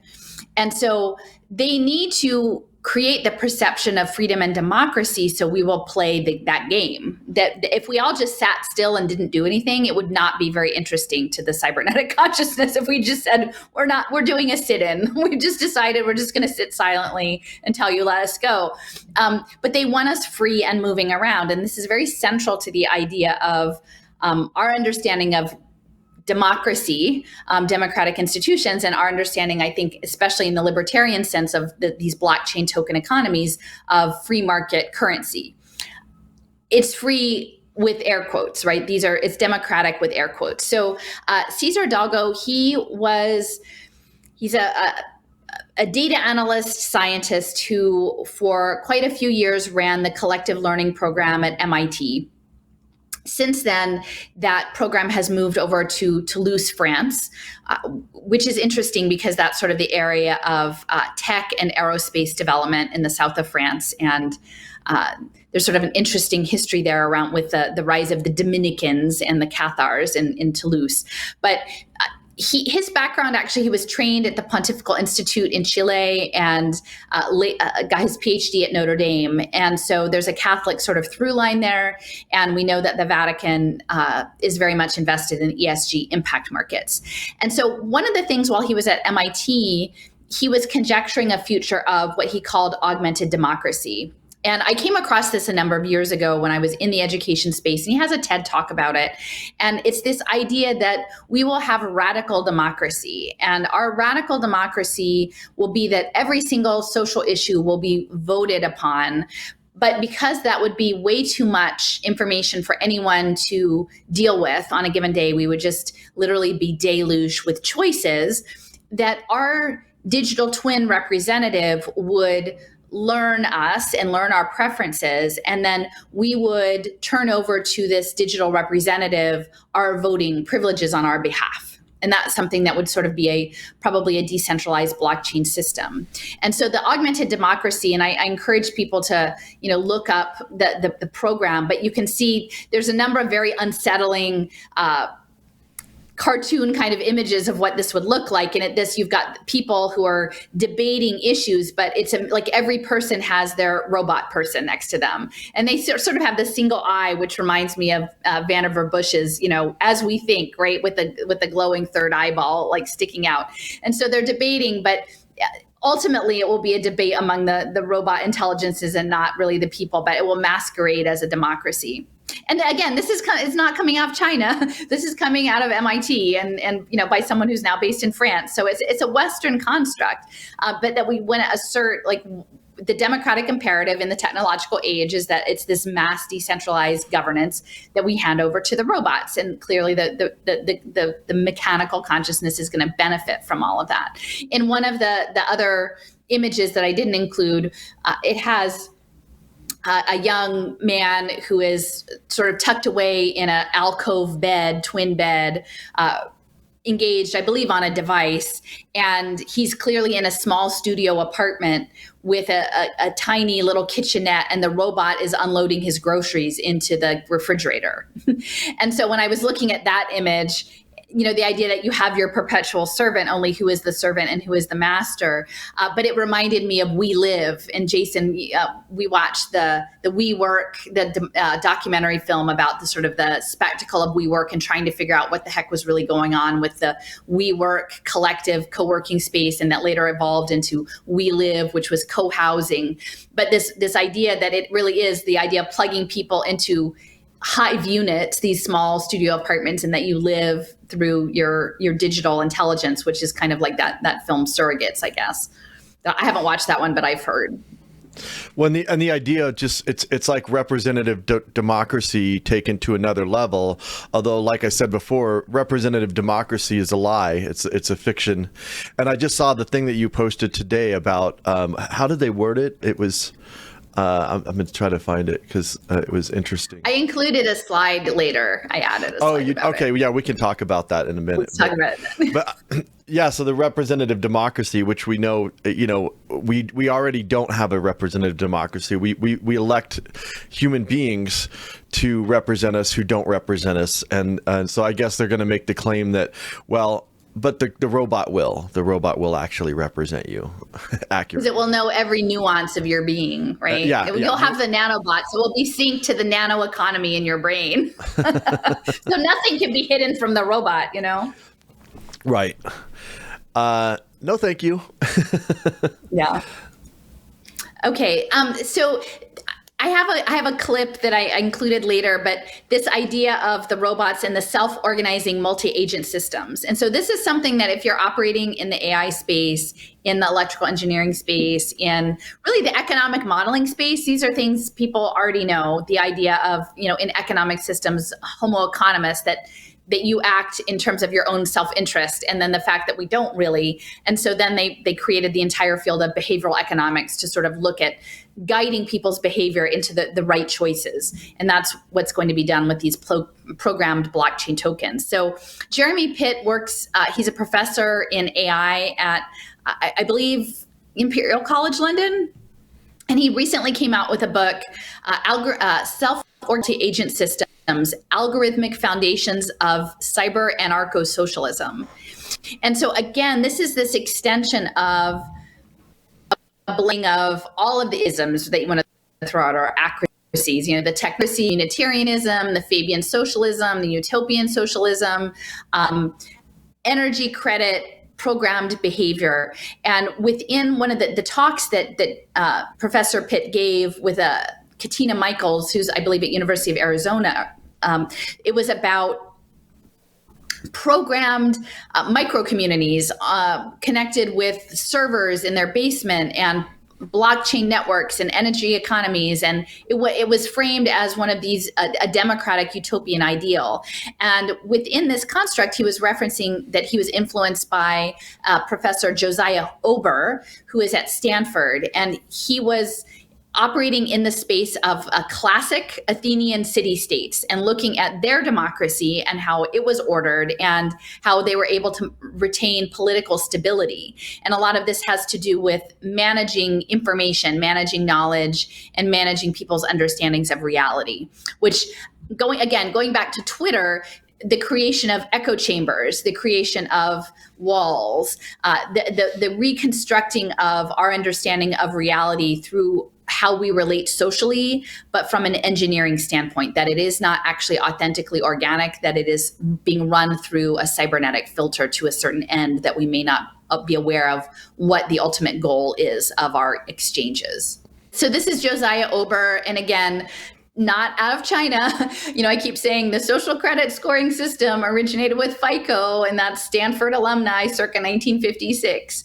And so the cybernetic engineering systems, I didn't include it here, but I created a map back in the day of, the way in which behavioral economics, social impact investing, predictive analytics for commodities futures trading, civil society, all of this being engineered together comes directly out of Stanford.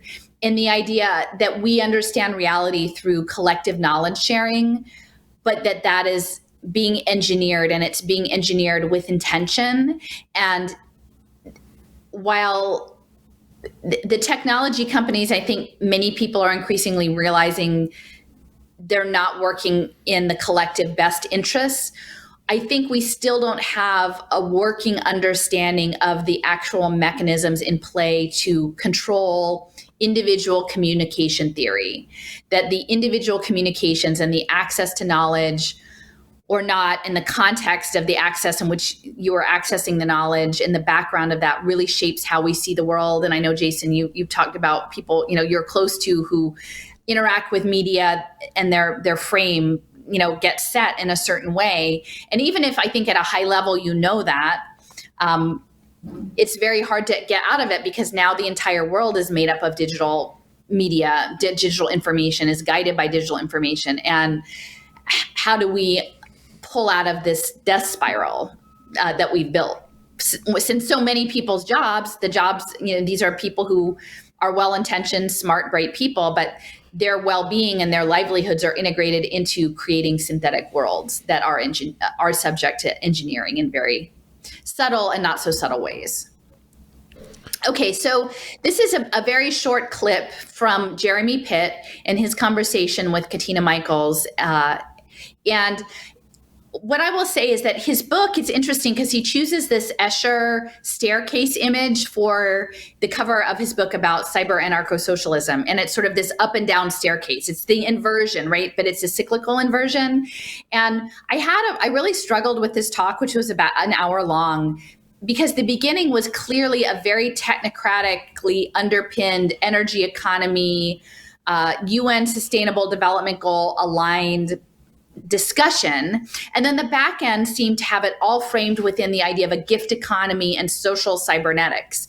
And I kept saying, like, the gift economy is not the same as technocracy. I mean, a collective good, but an engineered collective good, it's not the same thing. And so to me, it does represent the opposites that are at work in his thought process of this upside down staircase that's circling to nowhere. But this one clip talks about managing knowledge for stability. And increasingly, and I found this myself, I have access to so much information, and you have to be very thoughtful about how you put it together and be pretty grounded in your view of the world to make sense of the information. But people can take the same information and, depending on your worldview, position it very differently.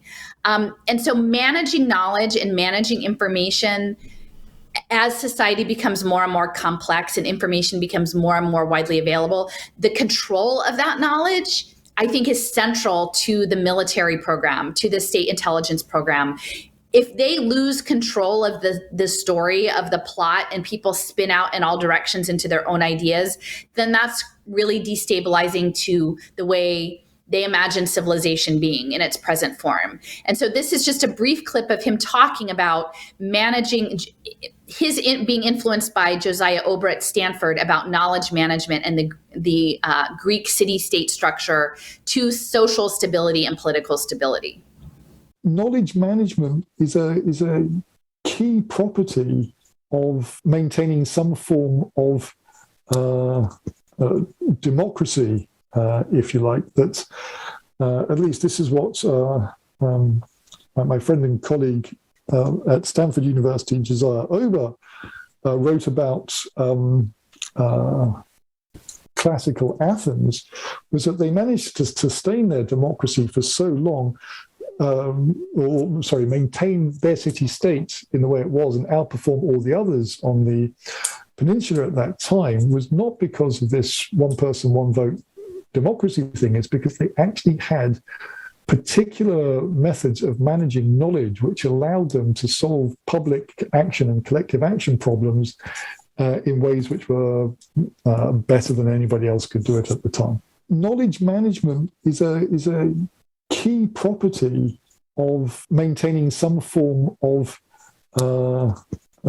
democracy, if you like. In other words, ignorance management. I mean, what's your understanding of knowledge management, Allison? Well, I think lately I've been talking a little bit about blockchain neural economies and having token to think thoughts, right? Like, it's like right think. I'm sorry, you haven't earned enough token to have an original idea to think that thought today.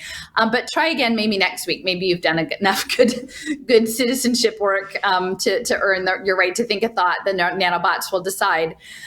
So again, it is knowledge. It's a need to know basis, right? Everything is accessible, but you imagine, up until the cloud computing era, you would need clearance, right, to see certain things. Like, oh, that's you need a security clearance to see this information. This is a need to know basis.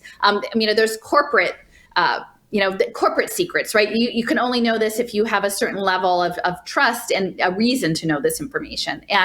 But now it's everything. It's in the entire story, the entire narrative. I mean, at some point, even the idea that we would talk about the ethics of building your society on knowledge management might be a thought you couldn't think, right? And so everything at a micro atomized level becomes conditional. And that's, I think, going to be attached to these attention economies, blockchain economies, right think economies. Again, not from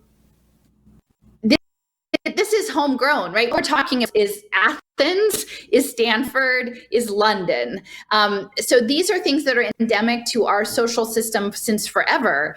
And I think people have a hard time grappling with that, because what that means is that you have to reflect on society as you know it and civilization as you know it, and then start to weigh the pluses and balances. Like, oh, okay, so if this is totally destabilizing to society, that you might have someone thinking the wrong ideas, and we've been doing this for a long time, then do we submit to that or not? Is that what democracy is or not?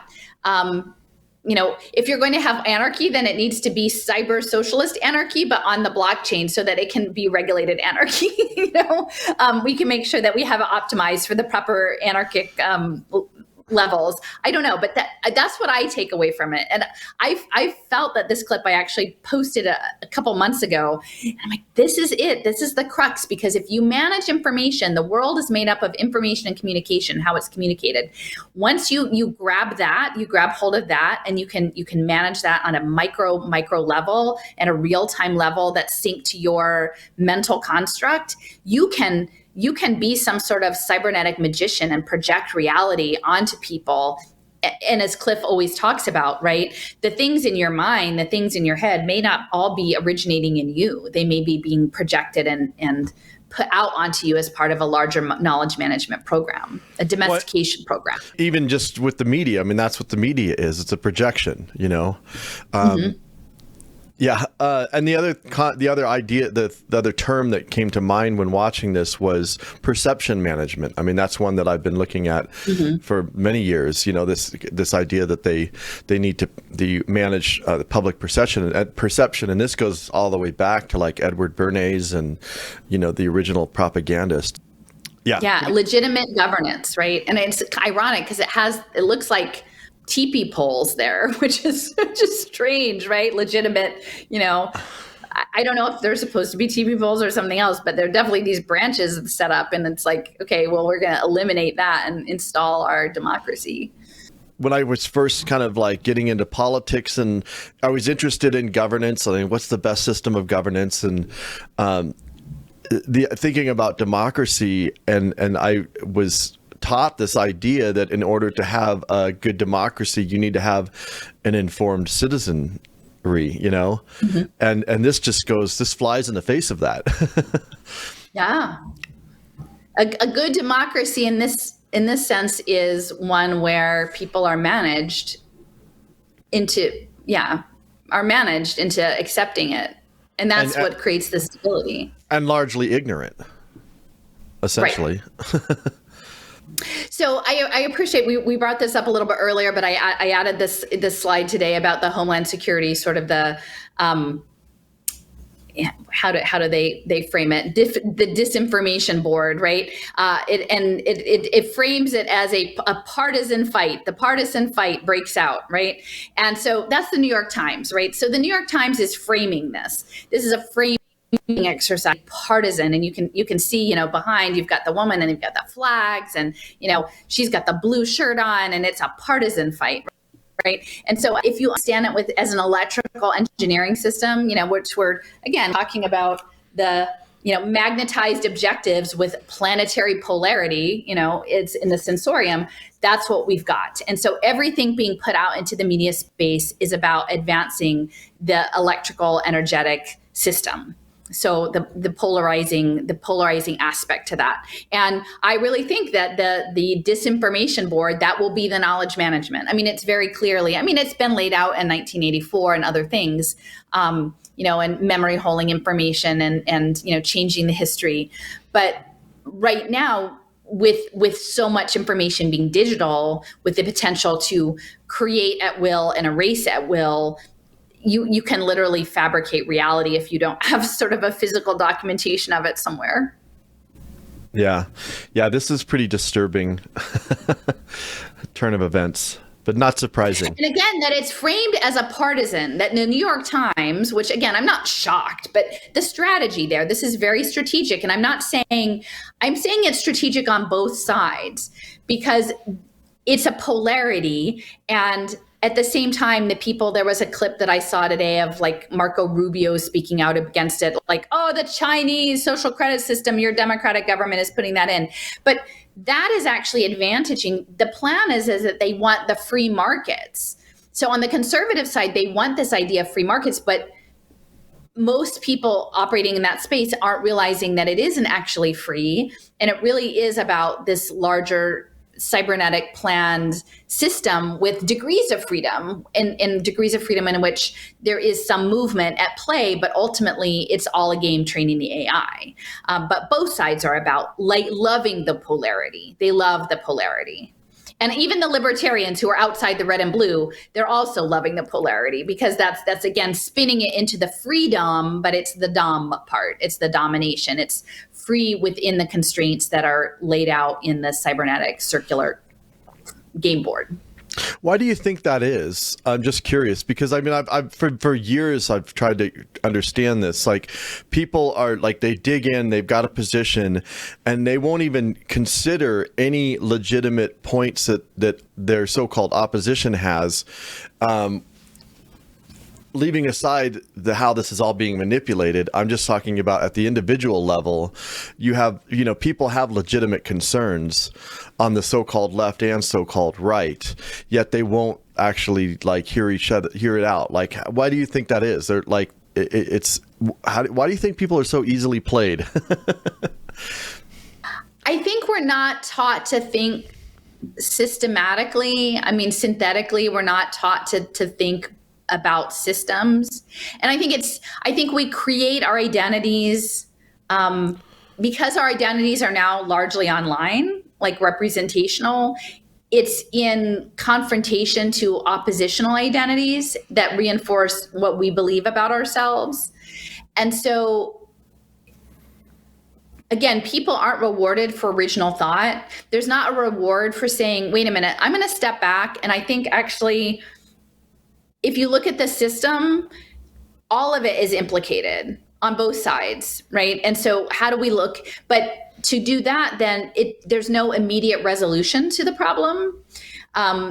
There's not an immediate resolution to like, oh, wow. So classical democracy has always been based on an ignorant population, right? Oh, that's not what I was taught. That's not how I understood what I was living in. And then I have to revisit my whole way of being in the world and what I'm teaching my kids and how I interact with my neighbors. And if I say that, I'm going to be an outlier and I'm going to be ostracized. So I just don't think I'll say anything, right? Because there's certainly, for most of us, there's no benefit to talking about it that way. It's just, you just go back to your spiral and you spiral around it. It's a comfortable spiral, right? You've been taught to be comfortable there.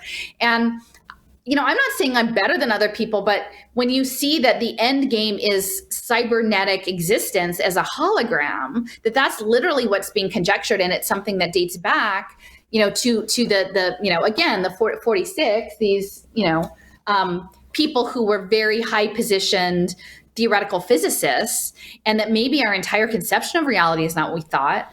I have to investigate that. Like, I'm in a position to be able to think about these things. And not everyone is. People are in different parts of the machine, and I can only reflect on my own actions and my positionality and not on other people's. But people's identity is created in opposition. And increasingly, I think that's only gotten magnified in social media. And they don't want to look. They're afraid to look at the bigger system. If you look at it structurally and there's no one there to hold your hand and give you support, it's hard. Okay, so just building on the polarization and the idea that we are supposed to be engineering in the cybernetic system of peace towards this new level of human potential, like consciousness, human 2.0, I came across this report from Rand just this morning, actually. So I added this idea in. And it's called the noosphere. It's about the noosphere and no politique. That in the context of information management, the story matters significantly, right? And so that they need to factor into geopolitics, there's the hard power and the soft power. And that increasingly, because of the story and the amount of information and how things are evolving, that they need to work on something called no politique. So in this quote, this is from the report, it talks about the noosphere favors upholding ethical and ecumenical values that seek harmony and goodwill, freedom and justice, pluralism and democracy, and a collective spirit harmonized with individuality. It is an anti-war and pro-environment concept. Strategically, it implies thinking and acting in global or planetary ways while minding long-range ends and the creation of new modes of agency to shape matters at all levels. It is about the co-evolution of the planet and humanity. So I'm curious, Jason, do you have any sort of thoughts on that based on our conversation of like deconstructing freedom and democracy and peace and harmony and agency? Yeah, well, I mean, on the surface, I care about those values that they're promoting, but at the same time, it says, first of all, there's a lot. It's a lie.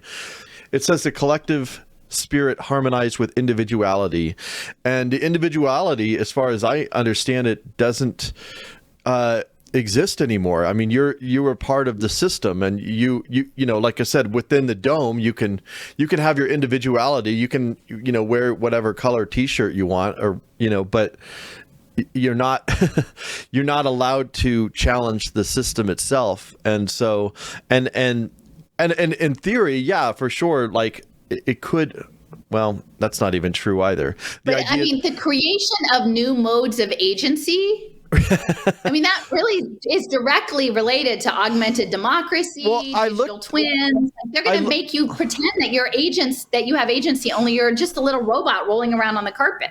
It's a lie. Like it's not good for the, it's not going to, you know, building a system where with like technology is not good for the environment. It's a destruction of the environment. You know, building these data centers and creating sensors and cameras and smartphones, that's incredibly, like, monumentally destructive to the environment. So even there, the thing is bullshit, you know? Right. Well, and I had someone retweet it and said, this is so important, like, for us to, you know, save the planet. And I said, could you clarify, please? I said, do you know what RAND is? You know, yeah. RAND isn't about saving the planet. I mean, come on. And that's why it's so hard. Like, people, you think they're with you until they fall off the edge. You're like, whoa, where did you go?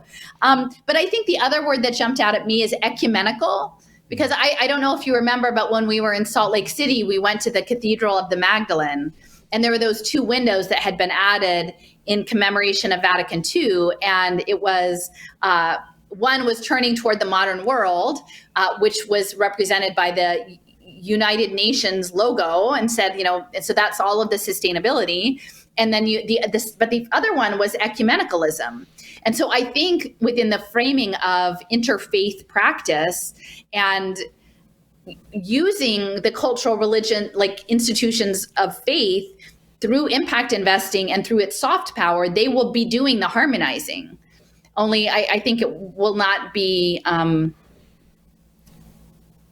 it's going to be more like electronica music. It's not going to be like, you know, choral singing. It's going to be a synthesized thing. Well, I remember the end of that video, the teapot art video, where they're dancing around, you know? Right. I know. It's harmonized, right? It's like they're puppets on digital strings. This is the opening of the report. And so they're setting the stage for this report that talks about Teilhard de Chardin, and actually this other person, Verdansky, who was Ukrainian. He lived in the, I think, late 19th, early 20th century. And they both developed this idea of the noosphere, this sort of collective layer of consciousness that's above the biosphere. And Teilhard de Chardin, he was the Jesuit priest who went to China, did a lot of anthropology, and then came back and worked with Huxley at UNESCO. And then Verdansky was also positing this idea of the noosphere, and he was interested in biological crystallography, which again is more in tune with some of the Foundation for Integrated Education and their ideas of crystalline-based communication in life forms and how that all works. So they're referencing, big chunks of the report are referencing Verdanski and Tyler Desjardins. But they're setting this up as a geopolitical document. And actually, they said in the introduction that they had written originally on No Politique in 2019, but it hadn't picked up yet. And clearly, they just needed to dial in the pandemic consciousness to bring it online. But I'm just going to read from this quote. It says that the problem is not so much technological in nature. The United States has excellent information, communications, and sensing technologies. So sensing technologies is interesting in terms of Internet of Bio-Nano things, right? Rather, it is mainly a cognitive challenge. Adversaries, both nations and non-state networks, are using dark new modes of political, social, cultural, and psychological warfare against the United States, its allies and friends. Wars of ideas, battles of stories, weaponized narratives, mimetic operations, and epistemic attacks, all deliberately designed to undo strengths and exploit weaknesses. So I'd frame that this is a RAND report as though we're the victims. We never evolve in weaponized narrative. And it's just the adversaries. It's just Russia. It's Russia that's doing this to you. We've never done any psychological warfare. What are you talking about, right?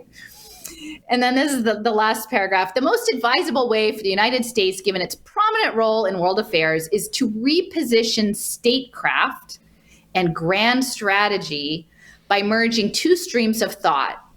The first involves the well-known distinction between hard power and soft power. The second, a lesser-known distinction about geosphere, biosphere, and noosphere.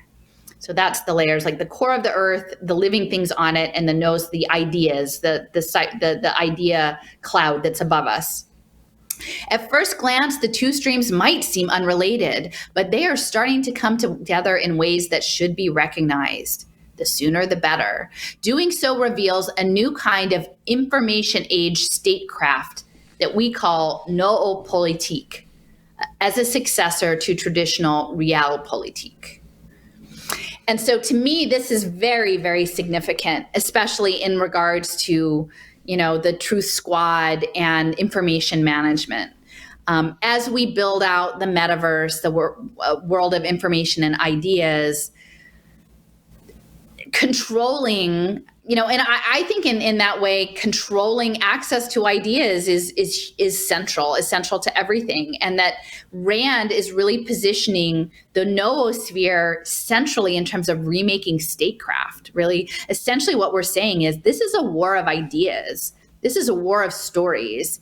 And, within Twitter, I think seeing how what has unfolded and how it's being managed, and how even those of us who know it's being managed are participating in the spectacle, it speaks to this. They have moved into noopolitique. They have moved into, it's now, the engagement is not in the physical material world of the biosphere and the ecosphere. It is out there. It is in the frequency.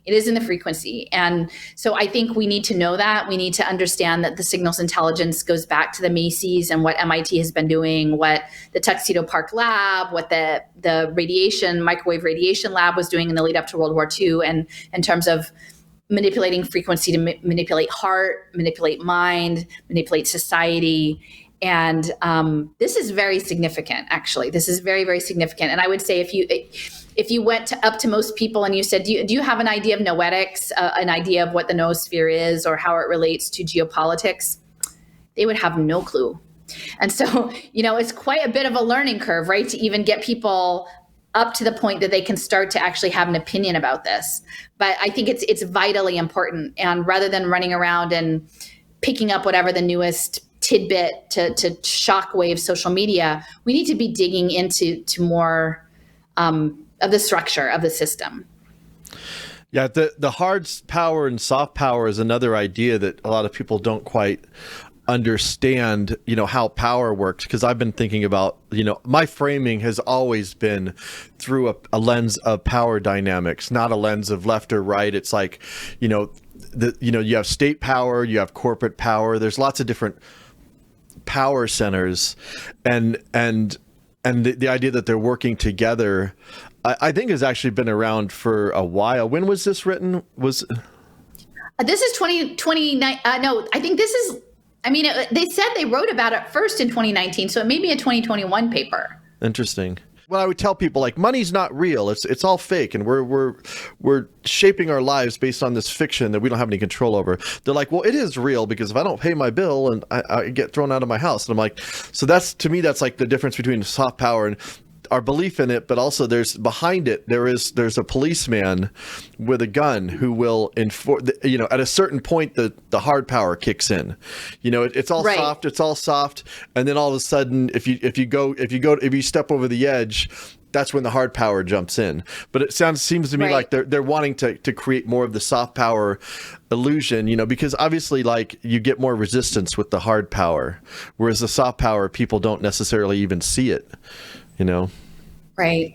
Well, and I think, again, it's shaping the story. And so if you keep everyone in their own story, the liberals get a story, the conservatives get a story, the free market people get a story. Everybody gets their story that they're sort of delivered into, and they're not supposed to look more broadly, and then they're just managed within the story. That's the soft power. If they can keep everyone in the story, they can manage them. They can manage them as they spin them into this magnetic spiral, this polarized spiral, to achieve, and I don't think that they're necessarily going to achieve what they think they're going to achieve, but it's management at all levels. And so you just really have to be discerning, and I think tap into your own, be clear about your values, be willing to admit when you're wrong, like refine them based on new knowledge, and then just be very firm in yourself and check in with yourself about this, because and many of the people who are managing, I don't even think they understand the extent to which they are parts of the managing structure because they've been told a story, right? And so they're managing the system without even understanding how they're managing the system. It's like on autopilot. Yeah, and they probably don't let you do this anymore, but I remember at the rides at the amusement park with the spinning thing, and you're like stuck against the wall. You know what I'm talking about? I used to love that thing. But I remember like walking out into the middle, and if you got in the middle, it wouldn't affect you. And you could sit there and watch everybody. You could watch everybody spinning. They probably wouldn't let you do that right now because it's kind of dangerous. Like if you lost your step, you go smacking against the wall. I didn't know that if you stood in the middle. Well, yeah, if you stood right in the middle, you wouldn't feel the centrifugal force.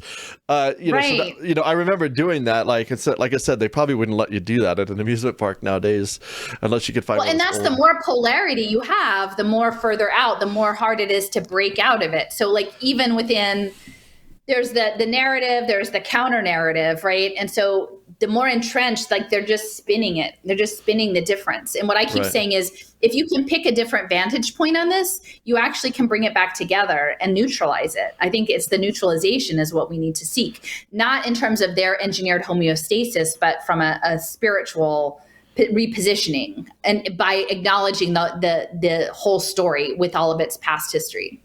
Yeah.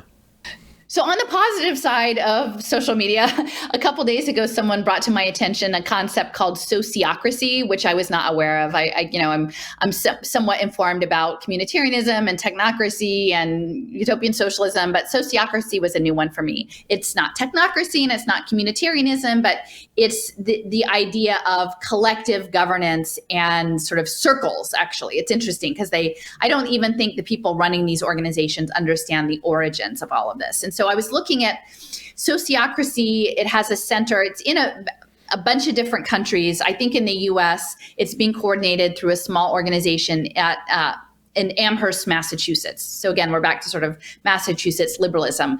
But what caught my eye was that the individual who is behind sort of promoting sociocracy at a global level is actually Dutch. And his name was Gerhard Endenberg, and he was an engineer. So his family was an electrical engineering company in the Netherlands. And he was actually a Quaker. So this feeds into the link with Kenneth Boulding and economics as capitalist economics as a moral science, the idea that you can bake your values into an economic system and engineer it, which is very much in alignment with ESG impact investing. And that he himself, Edinburgh, was the idea of sociocracy was actually initially conceptualized by a French philosopher named Auguste Comte. And he was a philosopher who advanced the idea of positivism. And the idea of positivism is very important in my opinion, because in order for us to advance with a cybernetically engineered world society, you need to advance on the idea that anything that cannot be measured or examined through logic or perceived of through our senses has to be off the table. And so his idea was to remove anything mystical, anything theological, anything that couldn't be run through the mill of logic had to be off the table. And that is necessary in order to proceed with an engineered social construct.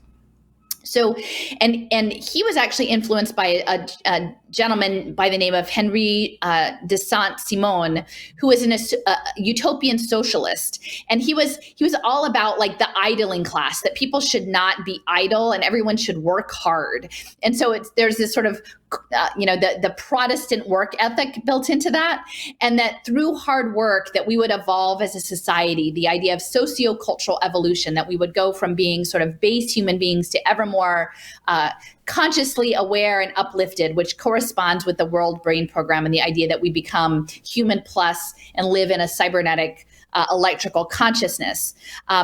And so again, he was looking, he developed something called Saint Simonianism, and it was an economic theory where science replaces theocracy. And so this is the rise of the scientific method applied to social systems.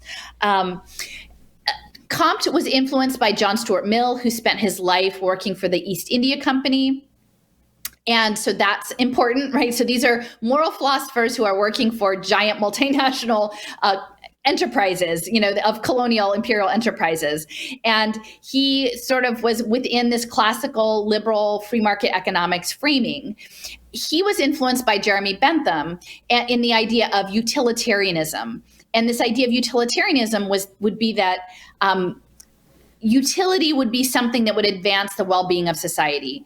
And what Bentham was looking at was something called the felicific calculus, that you could actually put metrics on well-being and pain, and you could measure it all out in an equation. And I know that sounds sort of outrageous, but Richard Laird is his present day equivalent, and he's developed world well-being metrics and metrics for authentic happiness. And his economic cost offset for the economic impact of depression and anxiety was used to essentially scale the NHS in England for their mental health system. So as crazy as the idea of engineering pleasure and pain and putting it into an economic calculus sounds, that is actually really already in play.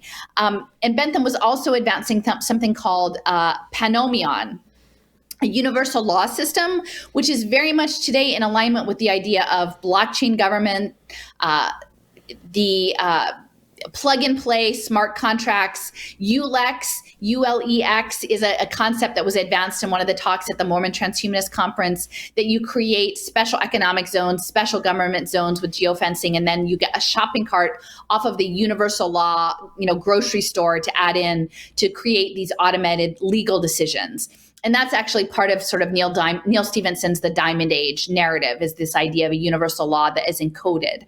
So really what I'm trying to say is, as we move forward in Twitter, this idea that June, the city of Spain, in that city in Spain, that you were supposed to interact with your government in this cybernetic relationality is a part of all of this. It's a part of the panomion and the felicific calculus and the sustainable development goals and logic, that everything, all of your emotions become calculated within the nature of your tweet and the sentiment analysis in your tweets. And that will be informing this global evolution into a new sociocultural system tied to the noosphere and this new electrical energetic program. But while we're all arguing about sort of Elon Musk as a caricature of, a guy who wants to put, technology in your head and gives random strange names to his children and looking at outer space. That's all a characterization. But what we're not talking about is the structure that goes behind it, which is this Quaker-based moral economy system of engineered happiness and pleasure tied to automated contract law that's exemplified by the city in Spain. That's what we should all be talking about, is the historic, in my opinion, or it would be much more interesting to think about this whole backdrop against which Musk is the caricature to focus on. But this is the system that has been built up behind for centuries within a classic liberal, free market, democratic, logic, scientific framing. This is us. This is Western European thinking. This is colonial thinking. And it's something that we have to come to terms with, I think, in the frame of narrative warfare, or we're never going to be able to strategically advance in the way that we need to. Yeah, I've thought a lot about utilitarianism, and I just realized I have this little, it's one of his speeches, John Stuart Mill over there. I read it a long time ago. I need to revisit it. But if I remember correctly, utilitarianism was kind of doing the best for the most amount of people, and knowing that you're going to sacrifice some people. And it's based on this assumption that, you, first of all, you have all the information and you know what's best. You know that this is better than that. It's based on some major assumptions, and it's a real problem. And actually, in my interviewing people around the nonprofit industrial complex, that was one of the questions I would ask, people that work in that field of, like, you guys kind of, are you building your thing based on the idea of utilitarianism? And a lot of people didn't know, weren't familiar with utilitarianism, but some were, and they would, the ones that did would say yes. They are. Yeah. Anyway, so yeah, I've thought a lot about the problems with that mentality, but it makes sense. There's a logic to it. A lot of these things, if you look at it on paper, it makes sense logically, but it doesn't align with the real world necessarily, and it's not necessarily ethical. So, well, and I think the more I look into things, I realize there's so much more to our understandings of reality that are not necessarily available to our primary senses. I mean, that's what the people who are working in theoretical physics and nanotechnology and all of these things are, and we develop more and more sophisticated tools and equations to extend the reach of our senses as we understand them. And in many ways, I guess maybe they're actually delimiting our senses because we have natural access to this without the intermediary tools. But yeah, we're not working with the complete information, and I guess we're never meant to have all of the information. Well, I guess they would argue. I guess they would argue that, yeah, but the computers will make up for our deficiencies. The computer will know all, and we'll be able to make the best decision. Right. Well, and then that goes back to the eugenics piece of things, right? That there is some optimal human, right? And what does that look like in the What's Left podcast we did on conditional cash transfers? I shared an image, and it was like the most perfect baby of the Panama Canal Zone, right? and it was this, round-cheeked, clearly, white baby, there. And it just exemplified everything. Like, it's the most perfect baby that we brought here into this place where it wasn't from, that it's outside of its context. And we've labeled it as perfect. And that we will engineer the conditional cash transfer program of rural, Mexican communities to fit that standard. Well, that's wrong. That's an aberration. And yet, if that's how the machine is programmed through, this is how you educate your child, this is how you feed your child, this is how you get health services to your child, ta-da, like, that you're never actually going to change people's community into the bouncing baby of the Panama Canal Zone, but that's the fiction. And then they can use that as the system of control. Right. So this, again, is talking about Kenneth Boulding. He was the Quaker economist, and he was a founder with 4 other members of the Stanford Institute for Advanced Behavioral Research in creating general systems theory. So it's like the theory of the study of systems. And if you understand the spiral, the magnetic polarization, is that they imagine that there was some sort of primitive human and that we are evolving in some sort of upward spiral into some advanced level of humanity. And so this next level means that we become cybernetic. The human computing interfaces is what gets us eventually to some sort of post-human state. And so, but even Boulding himself, who was asserting, capitalism and melding engineering, moral capitalism into the economic construct, and he and his wife, again, were major promoters of peace, which is part of the homeostatic construct. Peace is the goal to the system stabilization, the steady state. He is saying that we don't have it pinned down. He says general systems theory is the skeleton of science, in the sense that it aims to provide a framework or structure of systems on which to hang the flesh and blood of disciplines and particular subjects in an orderly corpus of knowledge. But it is something of a skeleton in a cupboard.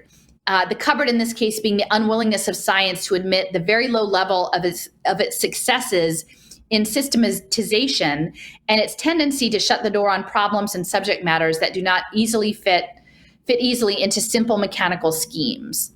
And so really we can't quantify all of these things. And this just, but I think actually I wouldn't support Boulding's goal that everything be systemized either. I mean, I think they imagine that if everything can be made into a system, that it can be engineered. So he was the gentleman who wrote the Spaceship Earth, and you hear a lot about the circular economy being advanced, and this is a report about his work talking about the trajectory from his conceptualization in 1966 of the idea of the Spaceship Earth, its odyssey to the circular economy over the past century. So this thing, again, did not come out of nowhere. We know that perpetual pandemic management will be balanced against the United Nations Sustainable Development Goal, carbon cyber currency trading system, and that is what is the circular economy. But the circular economy is about managing socio-technical systems, sociocultural systems as a cybernetic construct. And so part of what I wanted to talk about a little bit was evolutionary algorithms, this idea that you can evolve, because that the sociocultural progress is part of the idea of evolution, and that you can use algorithms and simulations to evolve characters, to run simulations, to make predictions. But then literally at this point, MIT is talking about using algorithms to create new living things, actual new living robots. They call them living robots. They're called xenobots. And what they did was they programmed parameters, and then they created life, I guess, a sort of a life, a robotic life. We're creating these hybrid forms of life. And within that, they program parameters, and then they look for the optimum prototypes that meet the expectations, and then they jettison those that don't meet expectations. And so it continues to be a narrowing, a more and more homogenization towards a unified theory. And, I think probably a lot of people are familiar with the xenobots, but that they came out of mathematical evolution. And now we are to the point of applying evolution in simulated environments and applying them very quickly. And you can, just as they evolved the xenobots as a living system, I think they're looking to evolve social systems as well. And the speed at which it's being done is so fast. I think all of us can start to feel the pressure that's being placed on society to process all of this information, to situate ourselves and take a position on all of this barrage of information that's being forced on us, with hardly any, well, there are filters, but there are engineered filters, and then to navigate all of this, and that this is being done, I think, intentionally as part of an evolutionary algorithm for society, and to hit us with stuff, look at the blowback, see how that reflects in the Twitterverse, in the Instagram verse, in the TikTok verse, and then re-engineer the simulation and hit us again. And it's these massive shockwaves that are reverberating to carry us up into this next phase that they imagine is somehow better than existing in material reality. Yeah, there was one interview that I saw where this woman was asked, what's your advice for people to, what do we need to do to change? And she said something to the effect of be satisfied with what we have, or, that this is enough, that this life is enough. And even me, it's like I'm pretty fairly low key. I'm like, if I can go out camping, I'm pretty happy, you know. Like, I don't need a lot. Like, yeah, I have a lot of gear that I use to make videos and stuff, but I could even live without that, you know. But like, there's something in us where we need to strive for more, and we need to conquer this thing, and we're like not satisfied, and it's a very destructive force. You know, we think it's creative. But like Neil Postman says, you know, they always talk about what you're gaining, but they never talk about what you're losing. You know, and the idea that we need to be happy with, we need to learn how to be happy with there's nothing wrong with life out there as it is, you know. I don't know, just right. Stop making living robots. Yeah, we don't need the robots. We don't need them. But it's progress, and that's that linearity too. So now they've created these robots, and now they're creating robots that self-replicate and reproduce in ways that we don't even imagine.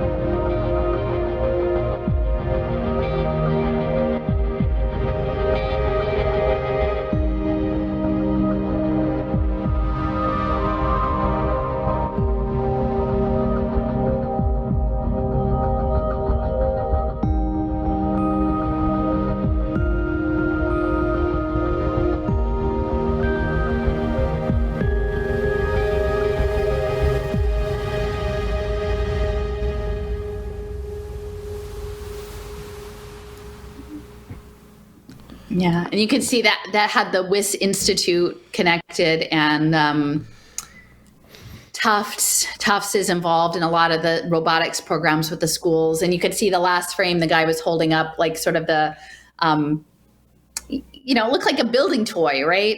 And I think it's supposed to make it accessible and fun for kids, because really what the educational system is doing now is building into the world of synthetic biology, and you can be gods. I mean, that if you think back to the conference, Jason, the Mormon Transhumanist Conference is, what will you create, right? What will you create? It was all creators. We'll create worlds upon worlds upon worlds. Like, maybe you'll use an evolutionary algorithm, and you'll create your own self-replicating robot that runs around. And I mean, we've all seen the movies. These things never go well. Like, they escaped the lab. Like, did they not read those books, those science fiction books?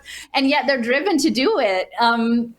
And it's quite fascinating, because actually I saw that it was connected to the University of Vermont, and I've heard that University of Vermont is now also involved in a lot of impact investing around sustainability, green, right? This doesn't look green, and they'll probably want to start dropping these things in the soil and calling it like sustainable regenerative agriculture, right? Like, we have soil that'll run around and make more soil, as living things, but soil is already alive. We didn't actually need to make it synthetic so that you could program it with your equation to get there.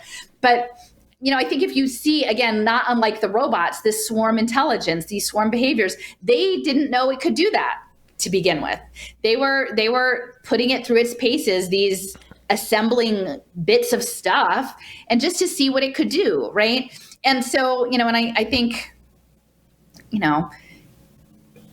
there are concerns around emergent intelligence and where it goes. I mean, the people who know this know that it's going to get beyond our control, and yet they do it anyway. And yet they try to sell it as progress and evolution. And I think it's because the positivist construct, we've cut the sacred out of the equation. We've cut all the other stuff out of the equation, and we're just proceeding as if it doesn't exist. And so I think that's where we have to reconnect with, is the sacred part of ourselves. Well, I was thinking about the Pac-Man thing, like, it looks like, was that like predictive programming from the 80s? Because it's like, that's right? What it was. The Pac-Man game, it was, he goes around and he eats up all the other little balls, and that's exactly what's going on here. Is this a situation of art imitating life, or life imitating art? What the hell's going on here? Wild. Okay. So this is about goal-oriented behavior, and it kind of touches on what we said about having the lighthouse. With cybernetics, there's a lighthouse in the distance. There are things bumping you off of course, and you try to re-correct, and that's homeostasis. And so there's a plan of action, which is getting to the lighthouse, and then you act, and you take the rowing, or you steer, and then you evaluate, did that action result in the consequence you wanted? Did you get the right outcome? And then you revisit, and then you adjust as needed. And so that's part of the evolutionary algorithm program, is the reevaluation and the adjustment towards some end goal. And yet I would say that most of us are not in on where the end goal is that is planned.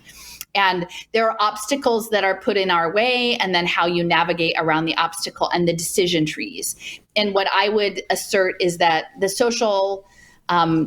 digital communication systems are very much about tracking our decision processes to humanize the AI, to make the AI more human. And that all of these goal-oriented behaviors, both in game and turning our lives into games and putting obstacles and seeing how we react to the obstacles, is part of the overall machine learning process.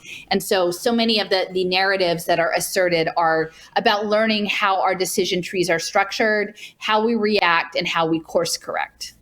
It reminds me of my favorite quote in high school was, "In order to discover new lands, one must lose sight of the shore for a very long time." Andre Gide. Oh. But I was thinking about, I was really into, I had a book of Bartlett's Familiar Quotations in high school. It was like my favorite book, because I loved reading quotes, because it was just kind of a succinct summary of ideas. But I was thinking about the idea of like the ship, when a ship goes overseas, it doesn't go directly to its destination. It's kind of zigzagging back and forth, and then eventually ends up where it's going. So that's kind of what you're talking about here, is just like the steering of the ship. Right. And the course correct back to the course is the homeostasis. And I think increasingly with the circular economy and the climate structure, the carbon economy, that the circular course is going to be sort of peace and sustainability, right? They're always course correcting. And again, not that I'm against peace or I'm against the environment living in a healthy environment, but the contours to keep us on their track towards post-humanism, towards human plus, will be that we need this to stay peaceful. We need this to save the planet. We can't get off of the course of this evolution towards the world brain. Otherwise, everything will fall apart in the world we're in. And that is the ultimate, stick it's poked out behind us, and to which all of the children have been conditioned. They're terrified, right? If you don't follow all of the rules, there will be another pandemic. If you don't follow all the rules, you and all your family will be killed. And there's not any room for nuance in that conversation. Yeah. And also just the idea, I think a lot about, we've talked a little bit about this, but the dialectic, you're trapped within the dialectic, the thesis, the antithesis, and the synthesis, whereas like the planet doesn't need us to save it. It just needs us to stop killing it, right? It's a different framing. We do this, and then it creates problems, and then we need to do this, and then so it's like, as opposed to stepping back and not doing this in the first place. But that's not even an option. That's not an option. So this is about reinforcement learning, the idea that you keep people in loops and reinforce behavior. And we see that through social media and the amplification of certain messages. I encourage people to look into this organization called Ideas 42 that I came across a number of years ago. It's based out of Harvard, and it's a think tank around essentially social engineering. They're using behavioral science and behavioral economics to advance certain agendas, which again is behavioral science for sustainability, which you might be hard pressed to say like, oh, I don't want to be not sustainable, but they're using it to feed these ESG impact markets. And that's done through nudging, through digital nudging. And that's part of the transactionality of the online social media space, is that will happen through digital communication and reinforcement mechanisms. And behavioral economics is different from the traditional idea of homo economicus, that you act only according to your own self-interest in the economic modeling, that oftentimes people would do things things that don't fit that paradigm. And so the idea of behavioral economics is a way to take account to sort of the random choices that people make that may not fit the standard self-preservation theory, and then to model around that, and then increasingly to shape people's behaviors to match the outcome that is desired for social engineering purposes. Okay, so now we're back to Cesar Hidalgo, who was with the Augmented Democracy Project. This is part of my map. Again, I encourage you to poke around and explore. It links the collective learning program, in my respect. Again, he developed a product called Data Wheel. And so they're working on using data analytics for governance, and it's embedded within the AI program in Toulouse. And so if you match that up against what Twitter is doing with the, not Twitter per se, but Elon Musk and Peter Thiel's connection with OpenAI, that we're moving towards the data analytics, towards the cybernetically engineered society. And I just wanted to mention Stafford Beer, who was in the earlier image around decision theory and the circular economy and cybernetics. He was brought in by Allende in Chile, which is where Cesar Hidalgo is from originally, to create this engineered economy. And, you know, it was probably largely a fiction at the time but it was called CyberSyn. And they were working on developing a computationally managed economic system. And of course, that all went out the window after the coup, and the Chicago boys came in and wiped that off the books. But there has long been an intention to create these cybernetic socialist structures. And yet socialist, but the person whose mind was building it was a British business systems theorist, management, cybernetics consultant. So the idea that it's inherently disconnected from Western thought would not be accurate. These things are all moving around together. And CyberSyn is sort of the in the trajectory towards open AI and data government. This is just an image talking about Twitter sort of clamping down on climate denialism. Again, we're moving towards knowledge management. Twitter also is working in conjunction with the United Nations on a data partnership for global goals. Now, it's interesting to consider exactly how Twitter is going to create sustainability outside of the knowledge management construct, right? The Sustainable Development Goals touch every part of life, but can Twitter itself, or the data analytics from Twitter, directly affect education, healthcare, poverty, hunger, judicial process?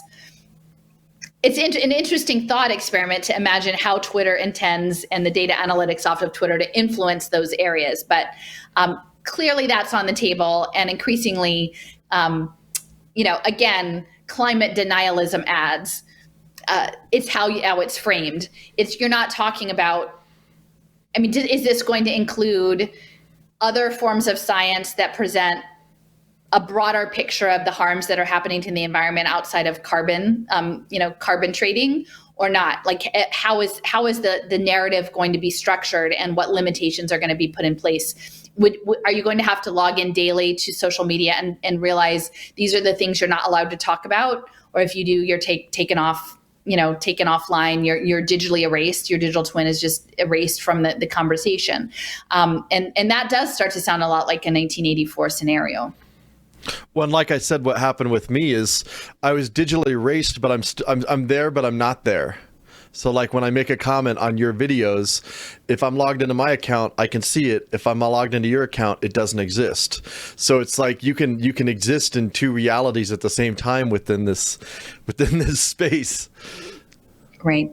And they are developing, I will say, programs in media analytics, impact journalism, so solutions journalism. I've talked about that extensively in the past, where the metrics for success of a given media campaign are related to clicks and likes and comments.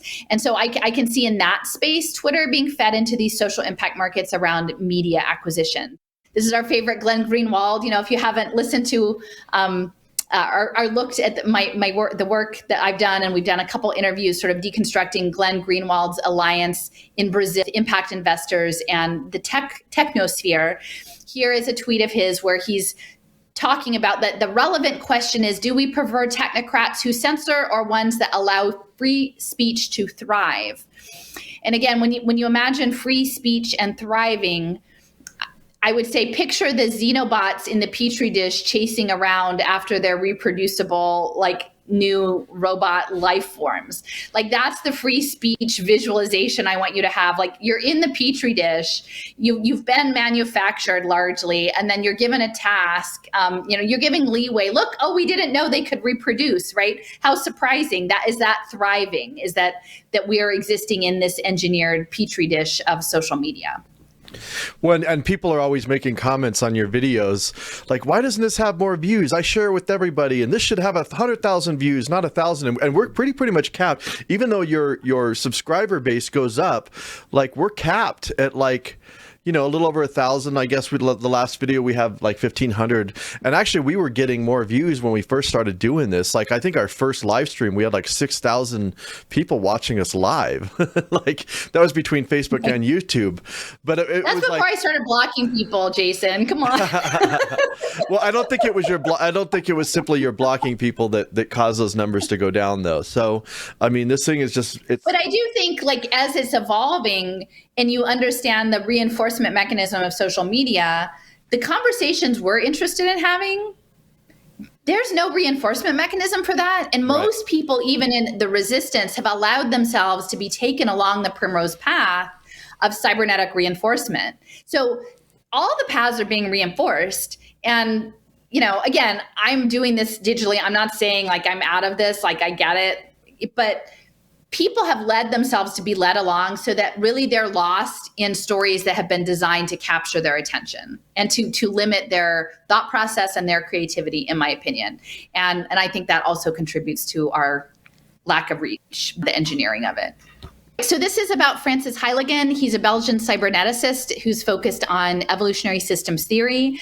And again, what he brings out is the evolutionary algorithms, social simulation systems, and he was connected with something called the Principia Cybernetica project, which is a group of people who are working on evolutionary systems theory within cybernetic space.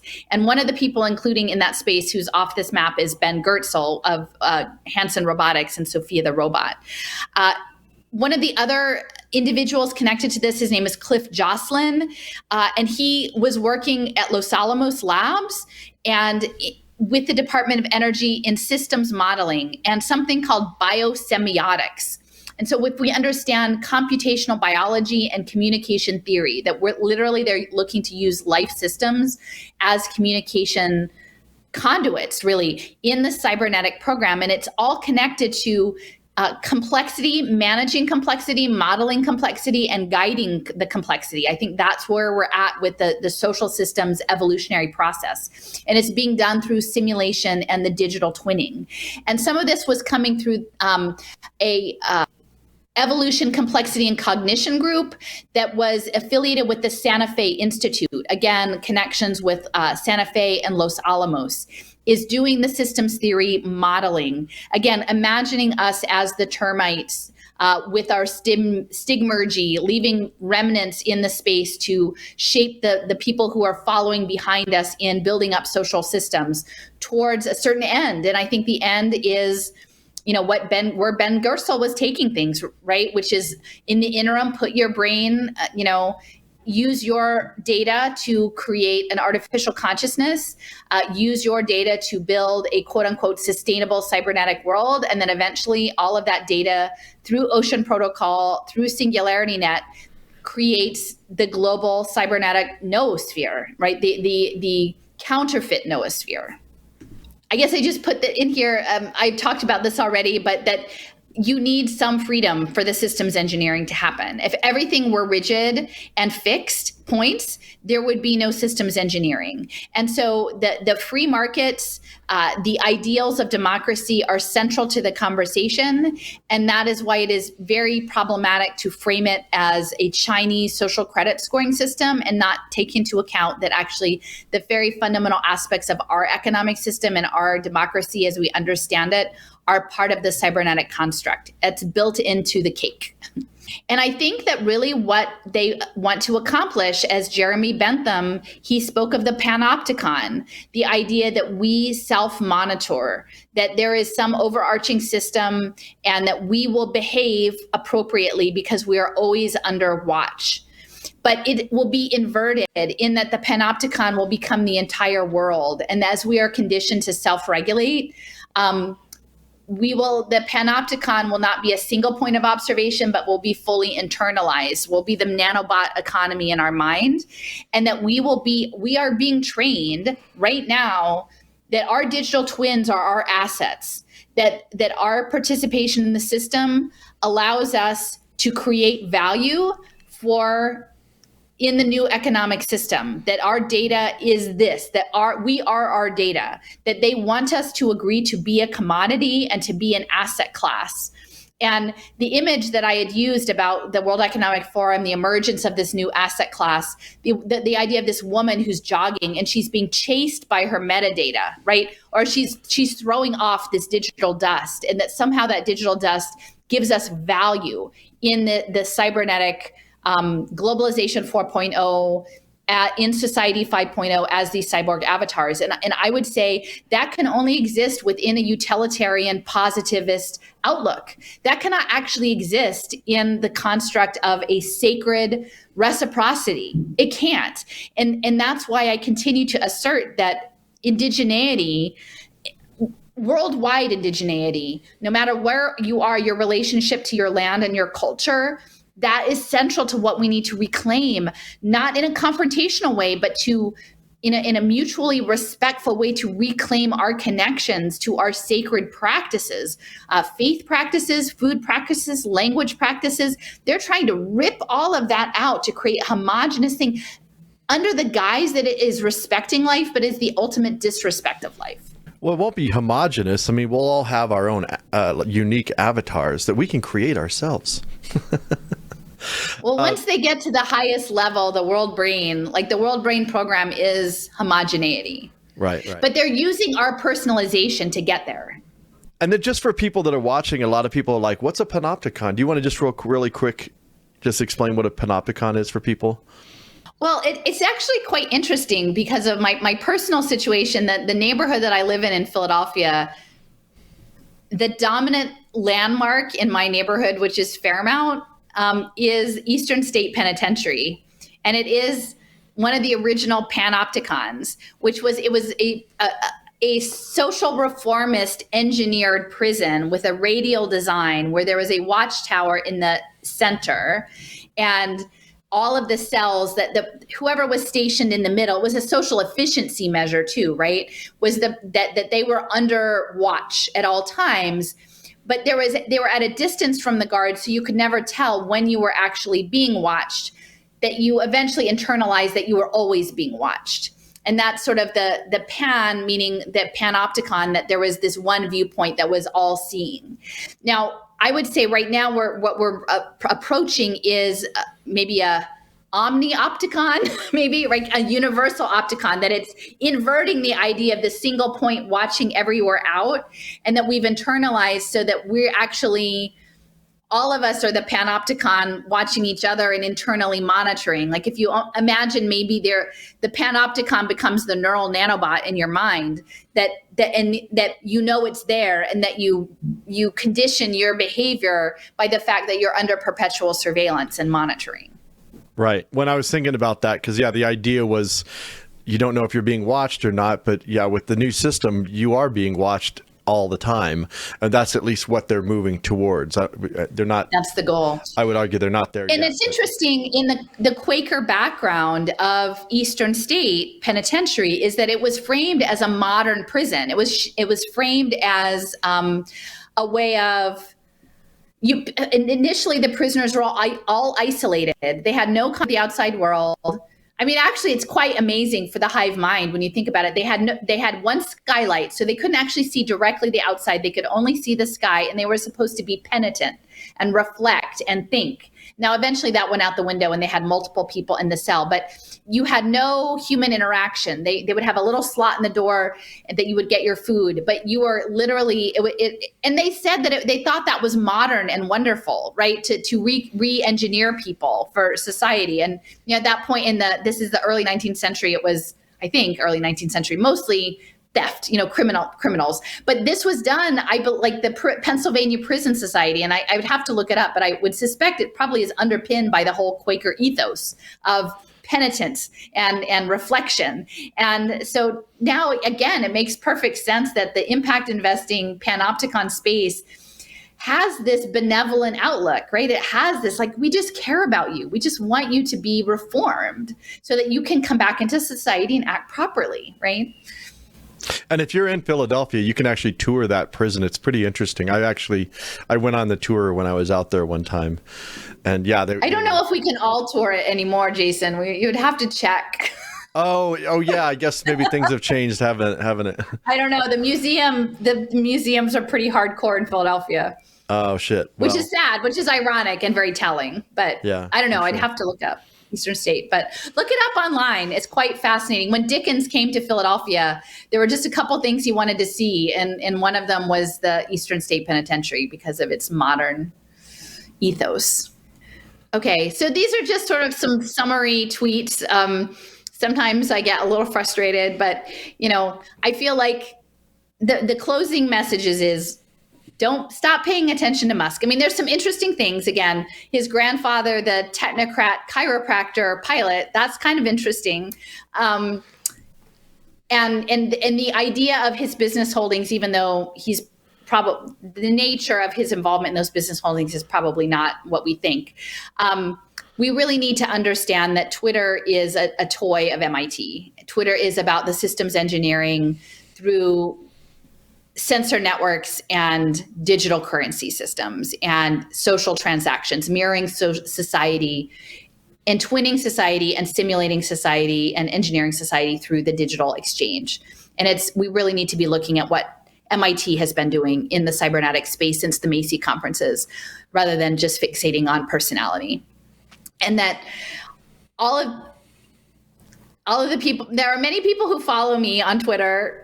And again, I need to reevaluate my relationship to Twitter, right, as I'm building the global brain. But they tend to be people of a certain political ideology, and many of them identify as investors, right, and free market investors. And what I'm saying is they need for you to believe that it is some free market program that is going to be asserted. And it's not. It's being run by the cyberneticists and people who are working in spaces like biosemiotics that you have no idea about. And all of this is being fed into large AI sentiment analysis systems that you, small daily crypto trader, have no access to. This is being held by Aladdin, BlackRock's, magnificent modeling and engineering system. And we don't even know at what point the reverberations of them engineering us back through our digital twins may already be happening. So this is the construct. I really have no patience for the libertarian free market ideal at this point, because when you trace everything back, it always goes back to the hedge funds, and nothing good is going to come out of that. Yeah. So if you look at the technocracy, just again, going back, it's the yin yang, it's the kundalini, it's the energy vortex, it's the polarity, the positive negative imbalance, right? They're looking to achieve a mechanical homeostasis under sustainability, peace and justice, and God bless free market democracy. Like, that's the story we're being told. But really, they're using Twitter as a polarization program right now to drop information, to trigger people, to mirror the social systems so that they can get the best data they can for the simulations that they want to run. And then once they get the simulations where they want them, the evolutionary algorithms towards the cybernetic consciousness, they're going to start to use the back-end data to engineer us towards their socio-technical cybernetic, cyber-physical program of human plus. And so I'll just close. This is again, from the World Sensorium book. Oops. Okay. And this is called Social Polarities, and you can see it. It's right there. What we have urged is this, that society can get ahead, so that's progress, only if it develops ahead, which is interesting because often we've talked about finding the head of the snake versus the decentralized network, right? But the idea is that it wants us to create a head that it can manage. Our appeal for cephalization, that is that society must develop a world brain to serve as an organ of collective and unified action, is based on the general idea of biological dominance and subordination. So again, the dominating culture that Stephen's always talking about, which in turn is an example of polarity in nature. Many manifestations of the universe are polar in nature. Centrifugal forces operate universally. Attraction and repulsion are twin activities. Positive and negative electricity found everywhere and are equally essential to the development of forms at all levels of evolution. And since society is a natural manifestation, it also must have its basic polarities. And then it's talking about that. Indeed, social evolution itself seems to depend on our ability to produce balanced, dynamic, spiraling movement in time towards some polarized objective. And so just in closing here, I would say we don't understand what the objective is. And we don't understand that the objective, although they're telling us that it is society 5.0, it is avatar existence, it is moving from the biosphere to the noosphere, that we become part of a counterfeit electrical engineering system, and that our social engagements, our social transactions with one another, and then increasingly through mixed reality with the natural world, will be advancing that. But it all is built on polarity. And so if we ask today, Jason, you said, why is it so hard for people to step back and get out of that polarity? I think it's because it has been consistently, strategically engineered since at least the 1940s, at least towards this goal. They've known it, and that they've engineered the polarization with very clear intent, at which time, kind of like the Hegelian dialectic, there will be some synthesis, and the synthesis will be that we exist as cybernetic avatars. That will be the resolution of the polarity. What's interesting too, that you mentioned the libertarians and the free market, and they actually think that they're doing the opposite of what this is saying. They're saying that, no, we're the antidote to that. If we just are allowed to operate in a free market using money that we're not allowed to create ourselves, which, they would argue that they do, but they don't.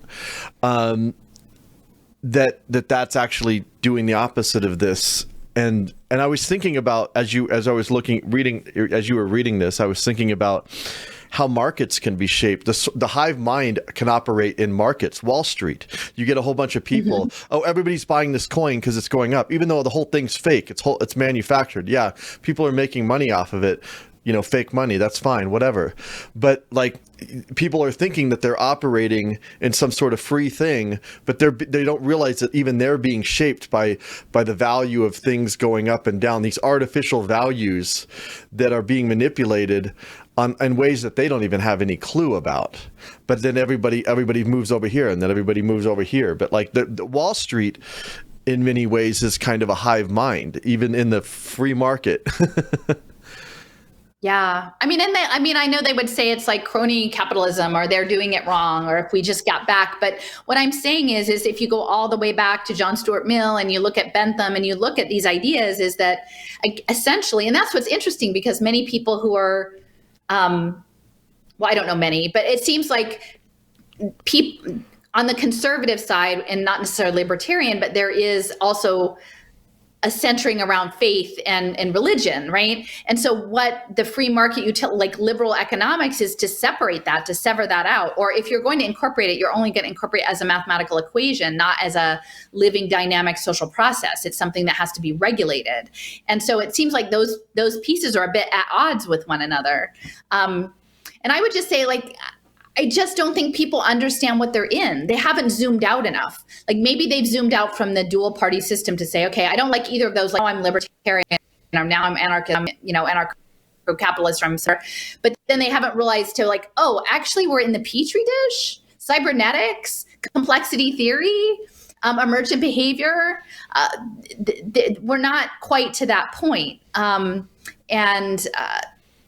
That's what I'm trying to open these doors, not to say democracy is bad or like that there's no way of fixing it, but we don't actually understand. And because we don't understand, we're being manipulated. And because of the speed of living in a digital society, the physics and the inherent speed of it is going so fast, we can't actually catch up. Like it's the fire hose of information that's being shot in our direction. And to actually have a meaningful analysis of it and to be able to discern to find the signal in the noise, right? There's so much noise. We are being so managed by the noise and the misdirection that you're constantly having to second guess. Is this information meaningful to me? Is it information that I find valuable and trustworthy or not? And then where do I siphon off the stuff that I don't think is useful and where do I focus? So for me, that's why I've kind of backed up into the 18th century, because I can't really deal with every single drip drop. Like, did you hear this? Did you hear this? Did you hear this? Because I know they're just yanking us around. I'm like, I'm just going to back up. I'm going to back up into like where this thing came from for now. I mean, there are a lot of people who are navigating the minute by minute, but I've got to get out of the minute by minute. Even though this is reflective, I mean, we structured this whole thing knowing that this Elon Musk scenario is playing out, and it does relate to the things that we've been researching and studying, but I can't focus on the noise anymore. Yeah. I've been more conscious about, there's things where I would want to respond to something, and I'm like, no, I'm not gonna take that bait because I realized that it was actually taking me off of where, other things that I felt were more important. Well, thank you, Allison. We'll just keep trying to have these conversations and keep trying to expand them out. And hopefully people are watching this and sharing this. And I actually was going to do a whole video of this, but I will mention this, that, we have had a difficult time. There's many layers of reasons why these ideas aren't getting spread out as much as we would like them to. And you can help us by not just sharing the video, but actually there's ways you can download it. And I think I'm going to set up a thing where a page where people could just download them directly without having to go through the YouTube thing, because it's a little bit more complex to download from YouTube. Some of you might know how to do it, but yeah, I want help us to get this information out to other people, or even like Allison says, take the research and put it into your own words and create your own content. But let's try to expand this conversation beyond the the social media noosphere. Yeah. And even, I want people to know feel free to make clips, remix things. Like, someone made a really wonderful 3-minute video about the information communication theory that I didn't even know existed until I stumbled across it. And that's fine with me. I mean, honestly, it would be nice to have a link back, because there's such a huge body of work behind it that if people just find one small bit, they might not realize how much more there is to it. But feel free to use it in this way. I mean, if you want to make a song about it, if you want to, create a graphic identity. I mean, there's a lot of different ways of conveying it. And in doing that, I think you will have to focus enough on the ideas to re-articulate it in your own way. And I think that's a whole other level of understanding that you don't get just through the consuming process. So yeah, I'm hoping that we can, and these are fundamental concepts, the concepts of, just to hit on, it's cybernetics, right? Goal-oriented behavior, reinforcement learning, evolutionary algorithms, homeostasis, polarization, stigmergy. These are ideas that we need to grapple with, and they're not something that's going to show up for 1 week and then be irrelevant next week. These are core concepts that are being used in everything. So if we can get a handle on them, I think it's really going to help us come up with better strategies.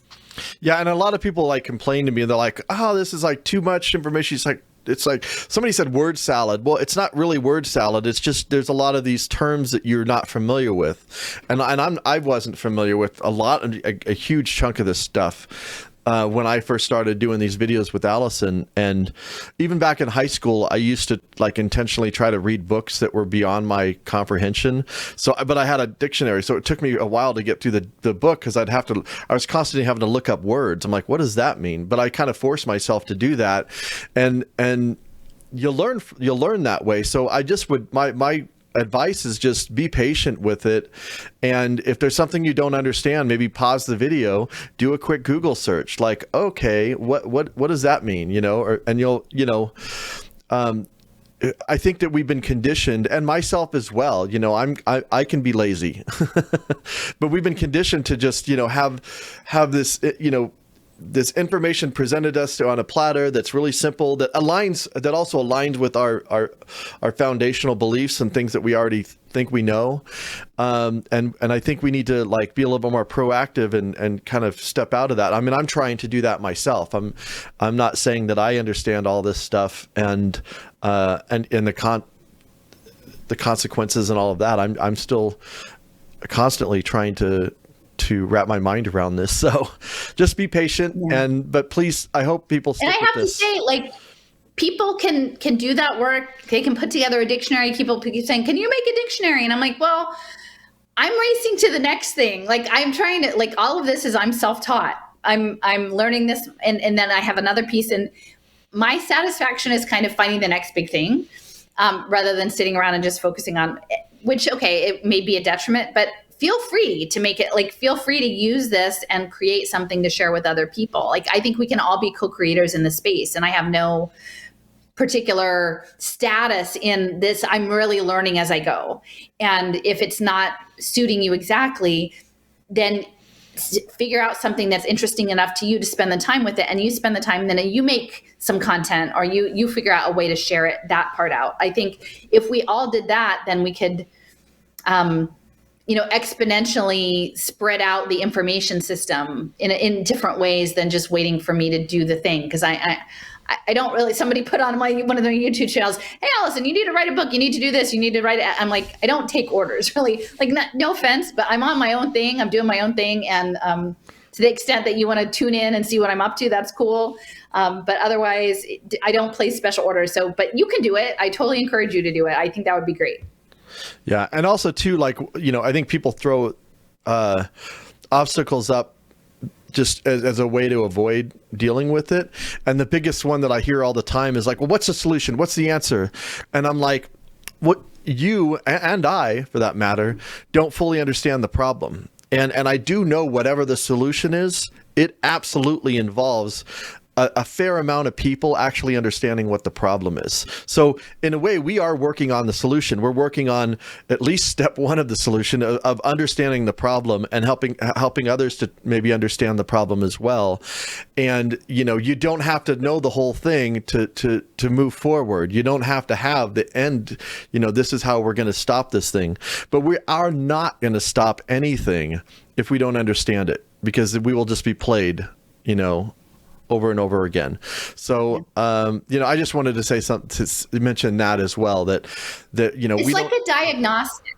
Yeah. Like, I feel like what we're doing is trying to diagnose the source of the problem. And where I've come to sort of position myself now is that it's about like homeopathy. If you can identify with clarity the source of the disease, then you can begin to find a cure, a way of healing, a protocol. And that can be just small amounts that can work toward. But with each new layer, there's a new aspect of a new level of clarity of the problem, right? If you don't understand that it can involve cybernetics, electrical engineering, if you don't understand that it involves like fictions around finance, if you don't understand that it involves, that even then you can't, because they're going to give you a narrative that's going to short circuit your path to it would be like mainstream medicine giving you some sort of thing to treat the symptoms but not heal you. And so we're in the process, and we don't say we have the answer yet, but we're exploring and we're trying to do the diagnostics right now. Yeah, and I've been working on my van for like a month now, and a lot of my problem with coming into it that was just not knowing what I'm doing. but there's a process of learning, and I've had to do stuff and make mistakes. But yeah, so the diagnostic part is hugely important, and thank you for joining us in this process, and thank you, Allison. Thank you, Jason. All right. Thank you.